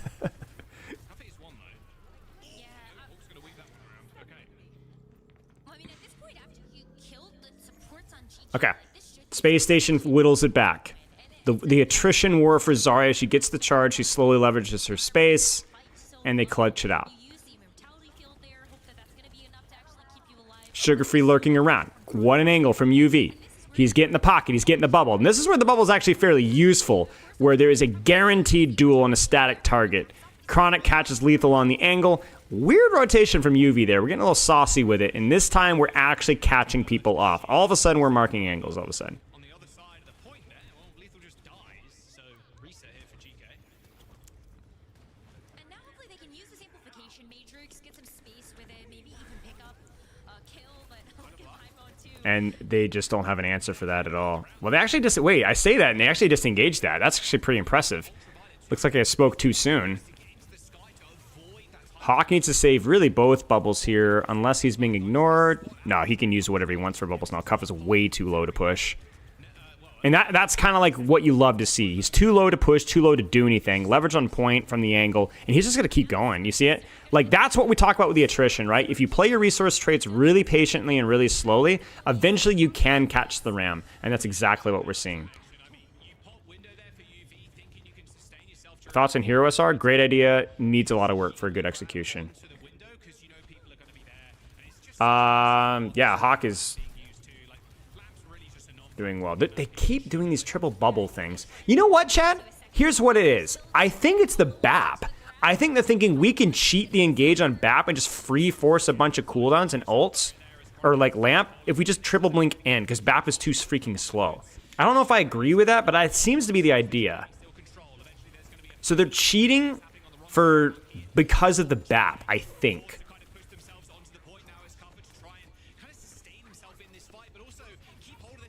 I don't know if that's exactly why, but it's the impression I'm getting. The Hawk's gonna die here. Kind of expensive loss here for Geeka because they've or Spatian because they've died slowly. I say that and they're okay. No, they're dead. That was not great. Well, at least they got the 99, so they got the reverse slip. How do you play it here if you Geeka? You just have to do the exact same thing here. You need to keep your Ram, keeping the Zarya honest. Try to force her to avoid using bubbles on her teammates. Make her have to hold her bubbles to respect your push.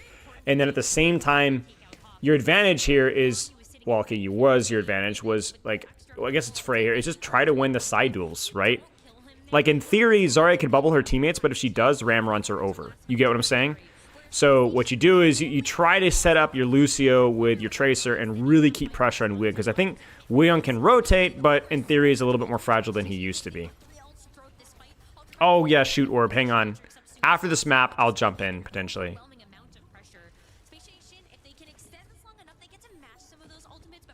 You see what I'm saying? Cuff is basically being like, I dare you guys to use bubbles. There's one bubble right there, so immediately Hawk has to be scared of pushing, right?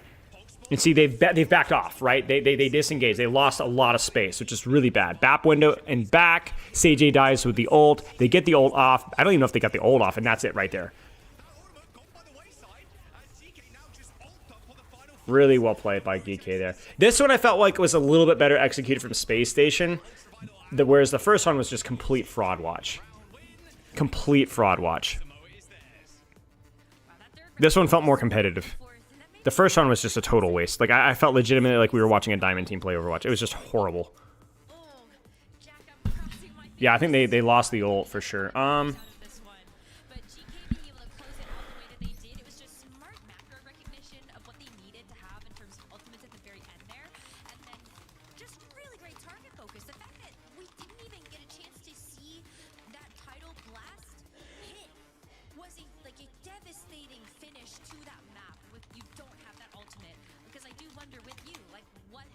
Okay, we're gonna postpone Pugs by 30 so we can maybe watch one more map. So we can watch one more map. It's hard for me to judge exactly what went wrong the last round, particularly because it's a much harder map to see. So I think if we're choosing our battles, if you're an SSG fan, you're like, okay, our strategy kind of played out pretty well towards the end. We just got kind of unfortunate with a couple of ult trades there towards the end that didn't work out quite. Like that, also a really long delayed death as well. But yeah, definitely be unhappy that first run. I do hate my patrons, yes, viscerally.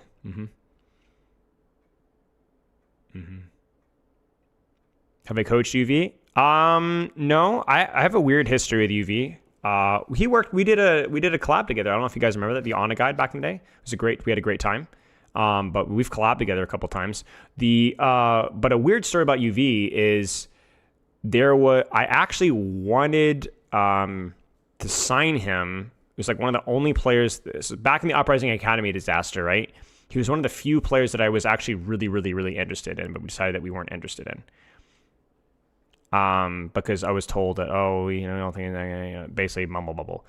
Uprising Academy, I had basically little to no roster control on the first signing of the roster, and that really hurt us a lot. I'm going to be honest. We didn't even use Liquipedia. It was from Boston. I've told the story a million times, but it was from Boston Open Trials. That was who we had to work with. It was terrible. It was such an awful experience all the way through. But yeah, Ultraviolet was amazing at that point in time. He was actually a substitute on Montreal Rebellion, but he was really good at the time. Very young, but really good. And here's another funny story. There's another pro player that I quote-unquote scouted at the time, and I was very interested in signing for the Academy team, but told was overrated by another person on Boston. And his name was Shockwave. And we didn't go after him, and then he got picked up to the Overwatch League like 2 months later. So I was like, Nice. Thank you, Boston. We love that. And then nobody wanted to trial for us because we were so bad at that point afterwards. So yeah, we love that.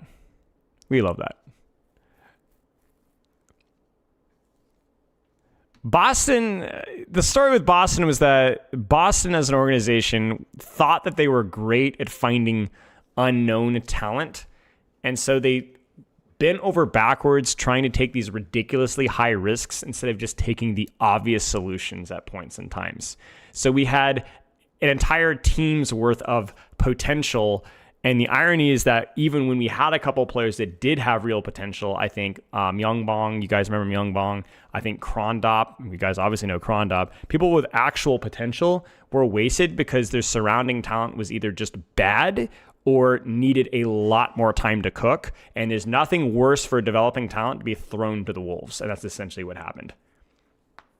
Like in hindsight, with time, a lot of those players had potential. Like Halo had potential. Scalar had, not Scalar, I guess. Like Fat had potential. I think Tap, Lethal was one of those players at the time, had potential. But when you have too much potential watch and not actual good skill right now watch, then you end up spoiling the potential because it gets depressing. I mean, literally, Lethal had not even hit 4.6K yet. That's like saying we're going to sign a player as a professional organization that hasn't even hit top 100 and at ranked yet. It's like an unbelievable long shot. And it was really discouraging to his career.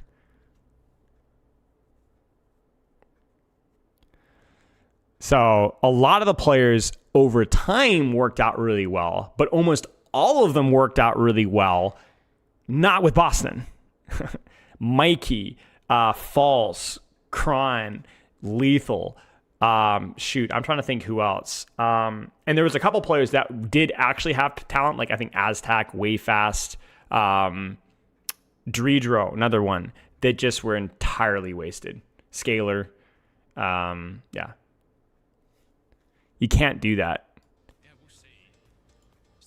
And the thing as well is because it was all remote, it was really discouraging to the guys as well because we never got our visas sorted out. It was an organizational complete disaster. The visas were months late, and then we couldn't get them because we were too late. Everybody was been playing in like 160 to 230. Lethal was in like 220 ping. It was just a miserable experience. Who is a player you like to coach the most? Hottie, Backbone, Shade. I like smart players that argued with me a lot. As long as they're respectful. Molfig was a lot of fun to work with as well. Very argumentative. We had a great time together. Those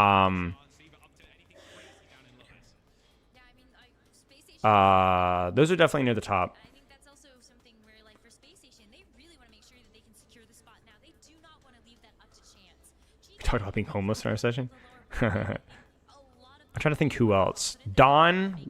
Dude, Don and I got into some shouting matches back in the day, for those of you guys remember. He was super toxic back in the day. We had to work him. He got benched, and he almost was kicked for his behavior. But he really shaped himself up. Did a good job. Made it to the league. I worked with Lep. I've told you guys about that. It was the first Contenders team Lep was a part of. It was a lot of fun.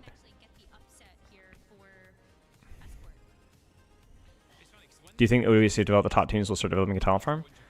Maybe. I think one good thing about the OWCS format is it's sure a bummer to see 3-0 watch, but it is kind of neat that we have some crappy teams that are able to consistently compete with the top, because I think the scrim meta is way more democratic and less like aristocracy, you know, that refuses to spend time with anybody else. So you can have more players that are able to play with the best of the best, which is only going to make those players better.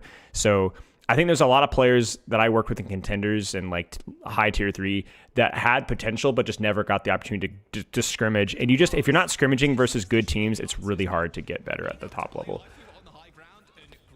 It's not impossible, it's just harder. So there are more players, like if there's like let's say a hidden gem with Dildux or whoever the crappy teams are, we're more likely to find a way to develop those players nowadays.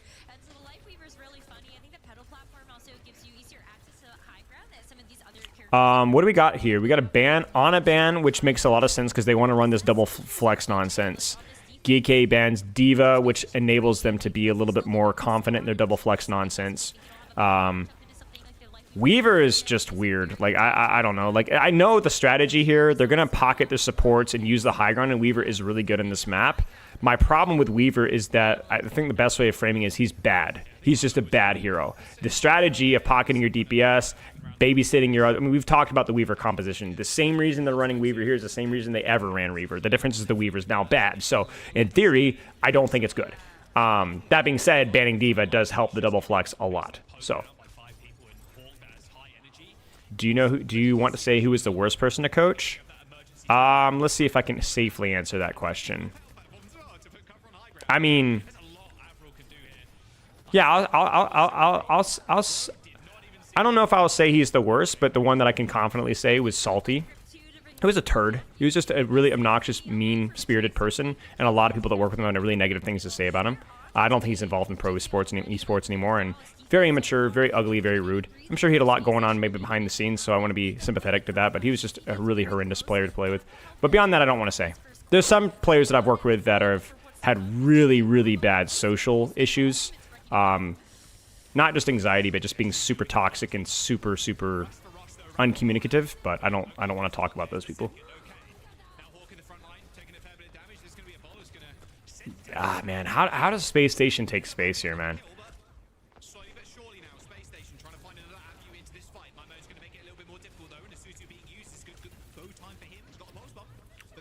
Peps picking up Dip was cool, yeah. I mean, I really only worked with Dip once. It was a great session, but I can hardly take any credit for his success.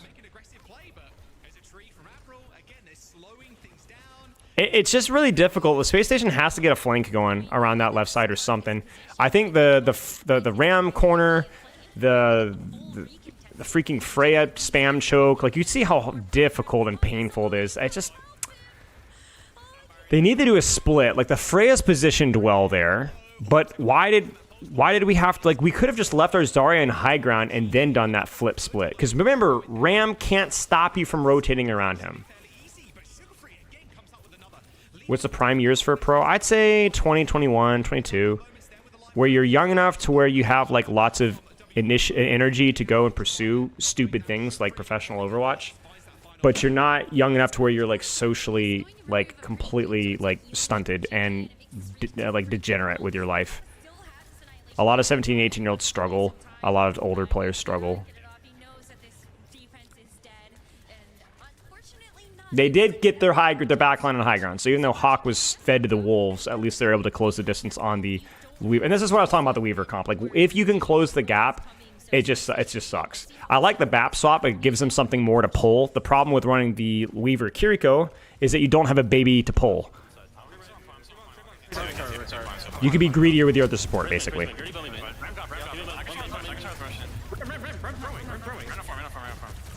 Ram is not throwing. Ram is baiting. And now you're off of high ground.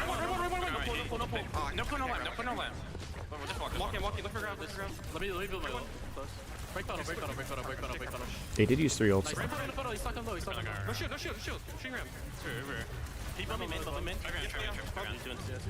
They really like those triple blink engages on the BAP.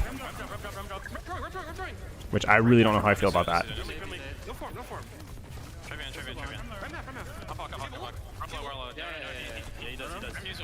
No, he doesn't.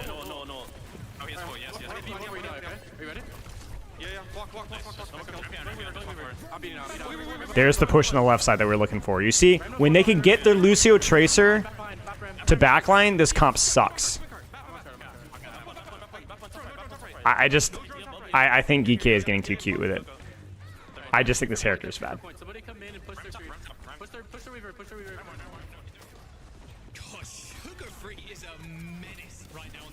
Yeah, because you're playing at the freaking BAP Weaver, bro. And a Ram that can do nothing to you. What a complete clown fiesta. Admiral will swap here. Admiral will almost certainly go Lucio, and then we'll see them kind of play it off from there.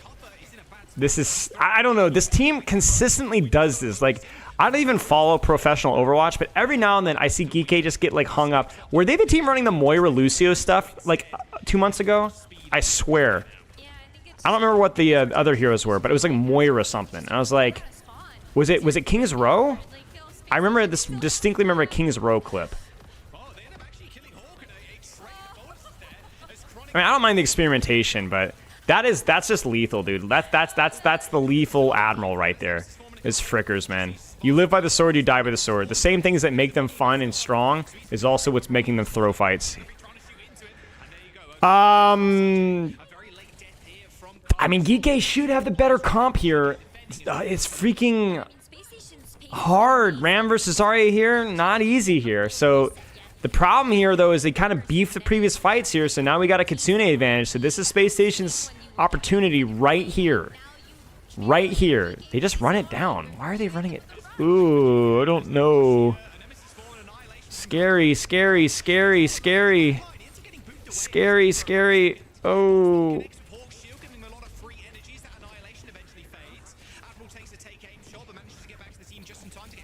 Oh, that's not good for Space Station. They need a pick here or something because... Oh, wow. Kaffa just got smoked. Hello? What happened there? Okay, well, that's incredible. That is incredible. That absolutely should not have happened. But there you go.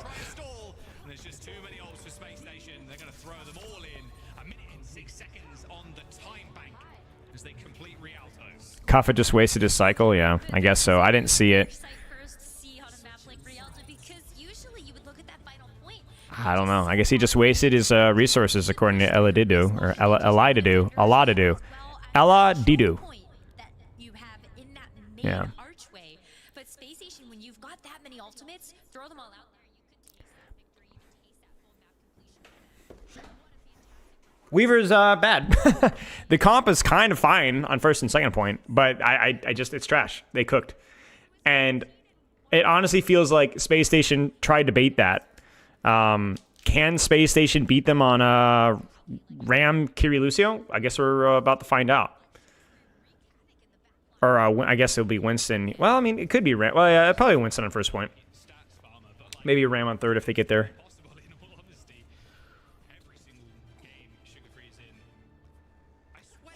Is any other team forcing Weaver, or is it just Geek? Good call, Sarah. Sojourn. Do I like Sojourn here? Maybe? I don't know. More of a hero preferencing. I think Frey is better for the map, though. What about that team? How many teams were doing it a few months ago? Oh, well, I think it was Geek only doing it, but Weaver was stronger then. Like, a lot stronger then. It's 25 more HP and one of the best minor perks in the entire game.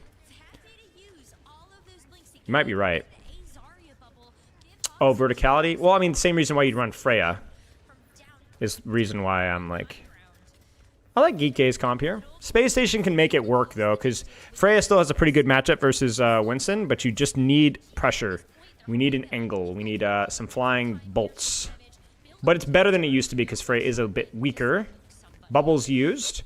We have both bubbles now, so we can kind of walk forward, and there Hawk's going to kind of slingshot right back in. Not building a whole lot of charge, but at least denying them the ability to take more space, which is good. How is Geek gonna beat this? Top rotate, top boop, huge play. Really unfortunate mistake from Hawk there. That shouldn't happen. That's a really... And then they use that stage to then deepen on a high ground, and then Lep dies. Frick. I mean, Lep should have died that fast, to be fair, but that was a bit of an error to lose that height.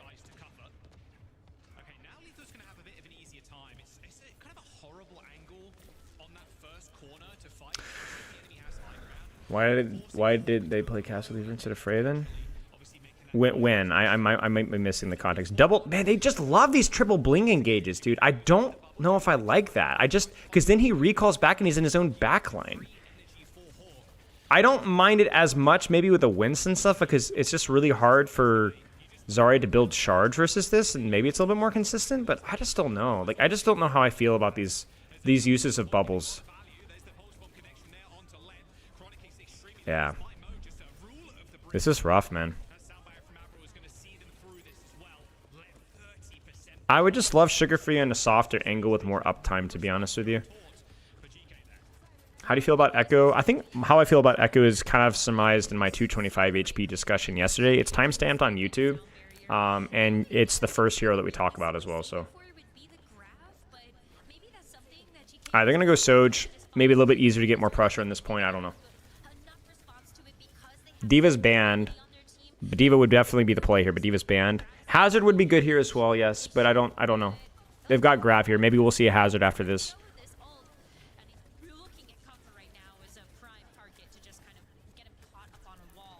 It's harder for me to criticize Hawk bubbling other people in this composition because it's so much harder to force your advantage, but your presence, rather. But it still is... when I'm criticizing the sugar-free bubbles, it's less about the bubbles themselves and more about the positions that I see sugar-free taking with the bubbles, you know? But maybe that's just the limited perspective of this stream that I'm missing. Maybe he's just deepening his angle. He's got the perk, though, now, so it's going to be much better in this matchup. That's a great Grav. Wow. Pulse on the ground for more consistent AoE value. Nicely done. Is Sugar Free swapping? What would you go? Torb? No. What would you... Reaper. Oh, of course.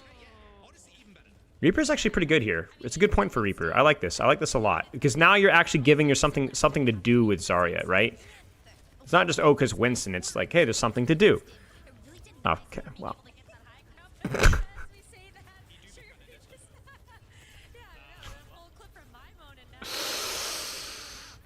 Oh, the beat comes in just in time from Lep. It's a nice beat, but the problem is the Kitsune layer on both sides, but the difference is that there's space for lethal, and there's not as much space for Chronic, who needs the space for the ultimate. That being said, Winston Bubble explodes. UV's not using his ult.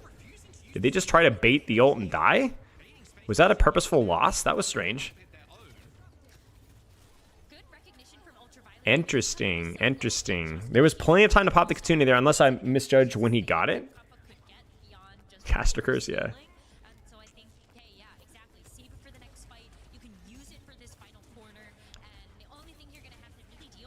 Do you see what I'm saying with the Reaper bubble there? It's just so much more consistent value there.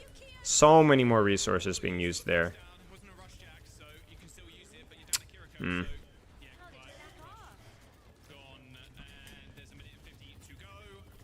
was a really important fight for Space Station to win. That kind of equalizes the old economy here.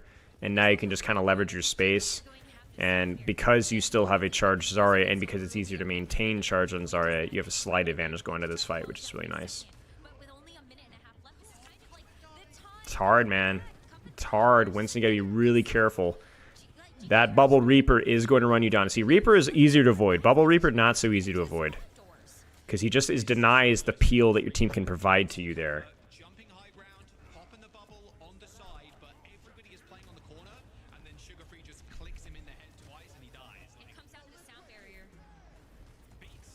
Feels like an awful reach for the beat there. That was awful reach. They do get some trades because Space Station has nothing in response yet. But if Geeke doesn't get a kill now, this could be really quite bad. Oh no, the timing. Oh no. Just... Oh, that's so unfortunate. Just not quite there. Kafet should swap here, no? I feel like swapping here is really important. I think swapping to Ram, I would literally go back to spawn and throw my ult charge away, I think. You're not going to be able to leverage your primal here. Like, it's going to take too long. It's a deep beat for double slide. That is not the beat of all time. Well, that's a very deep dive from Kaffa, though. Oh. This Deval fight's really good, though. Zarya is down. That's the Deval fight traitor, and she's dead. There's nobody else left. Oh. That was a big one right there. That was a big one right here. It's going to be hard to get value out of Death Blossom here. And Kitsune is going to be hard as well. Primal is a problem here.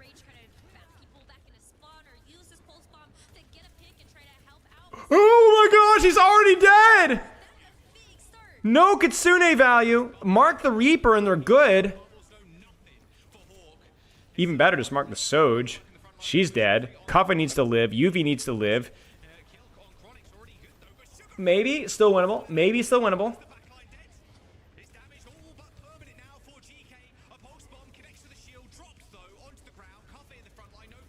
There's no way. There's no way they win this. I think SSG holds this. Okay, yeah. Stressful. Kuffa's got to go Ram.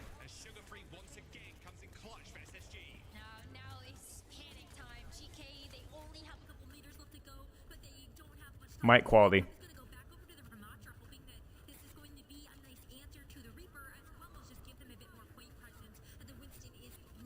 Yeah, the late blossom is always good. Beat engage though. How do you bait this? SSG is super greedy though for this kind of crap though, so it is very punishable. I don't know why they beat it there.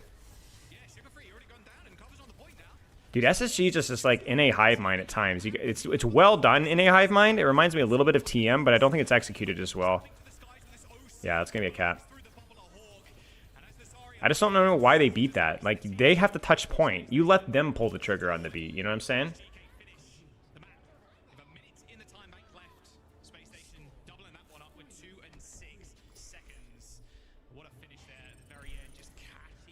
I mean, Geek is so freaking lucky that this is as close as it is. Like, that Lifeweaver crap, they literally blew off both of their feet with an explosion and are still in the race for this. It's crazy.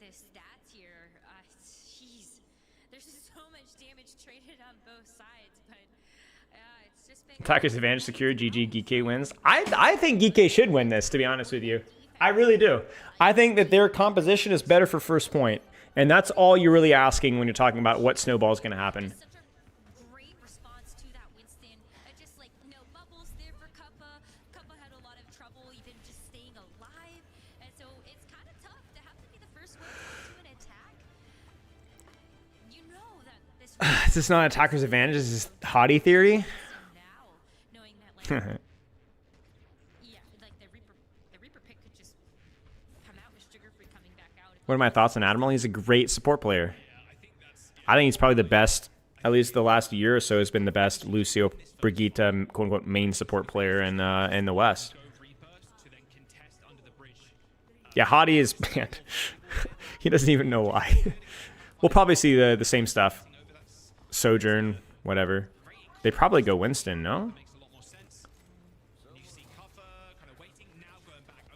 Yeah. Cassidy is interesting. Cassidy might be a... yeah, okay, they're going to go back. I was like, oh, that is interesting. Okay. Are they going to be able to dislodge SSG from top? Because that's what allowed Kuffa to get the engage that he wanted. They're going to chase a 2v1 over here. Maimon should live this. He's got the Mega. He should be fine. So the angle's staged. Kuffa bubble trades here. Heal bubble engaged. The good news for Hawk is I think getting perks sooner...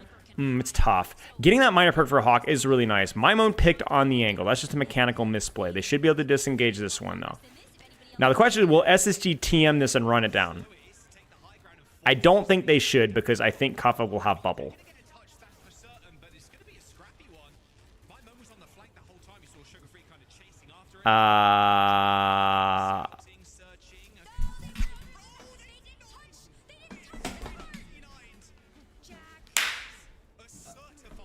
I'm watching the number, and I'm not seeing the number on the payload, and I'm like, guys, they're not touching, they're not touching, they're not touching. Ah! Dude, I was like, what? I was like, no, please. Oh, they had no idea that they weren't actually touching the payload there. That has to be it. Because didn't you say you thought UV had potential? Oh, no. One of them thought they could touch, and then they just didn't, so... Dude, no way SSG loses this, right? 2 minutes to turn the corner? Oh, they're doing the spawn camp, I think. Can they do it? I think so one of them has to play Symmetra, though, for this to work. Oh, I guess no, they're not doing the spawn camp. They're doing the first choke. They're doing the bridge hold. Okay. I think they're doing the bridge hold. Yeah, they're hiding the bridge hold, and they're gonna do the bridge hold. Okay. Yeah, you might as well. You gotta flip the script somehow. Cass May, pretty good here, but they're not. They're gonna be basically disguising it and holding the bridge. I think if you're SSG, you just run the same crap. Probably swap the. Well, I don't know what you'd swap to. You might just, but you'll probably run the Freya, I think.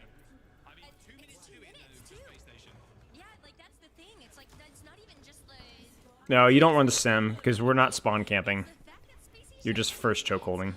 Yeah, there's the Freya.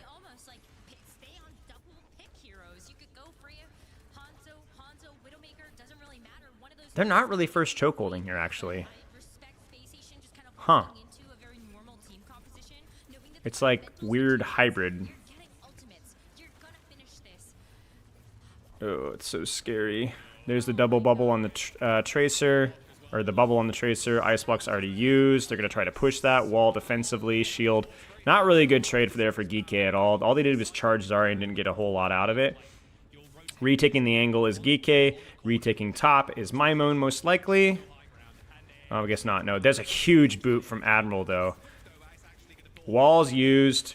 Nemesis form. Hinder used. Bubble used. Angle forced. Ram here. And they're just not really connecting on anything here. And they don't really have a cooldown to use here. That's it. That just hurts. That's just so freaking hard for GK to win that one. That's incredible. Wow. What a weird match. What a troll Lifeweaver comp. SSG scraps their way into it on defense. Manages to make a hold out of it. And then... what a weird game. What a freaking bizarre game. Today has been weird, no? Today has been so weird. Today has been like one of the weirdest I mean, not bad. Like, it's good. It's just weird. Delay pugs again? I can't. All right, chat, I gotta go. Tell you what, though. I'll pass it along.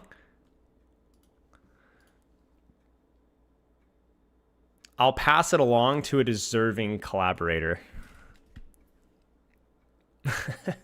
I'll see you guys on Tuesday. Hopefully it's not too good of a match. You guys are... it's about to just be a turbo stomp in the wrong direction. All right, guys. I'll see you guys later. Spot a lot.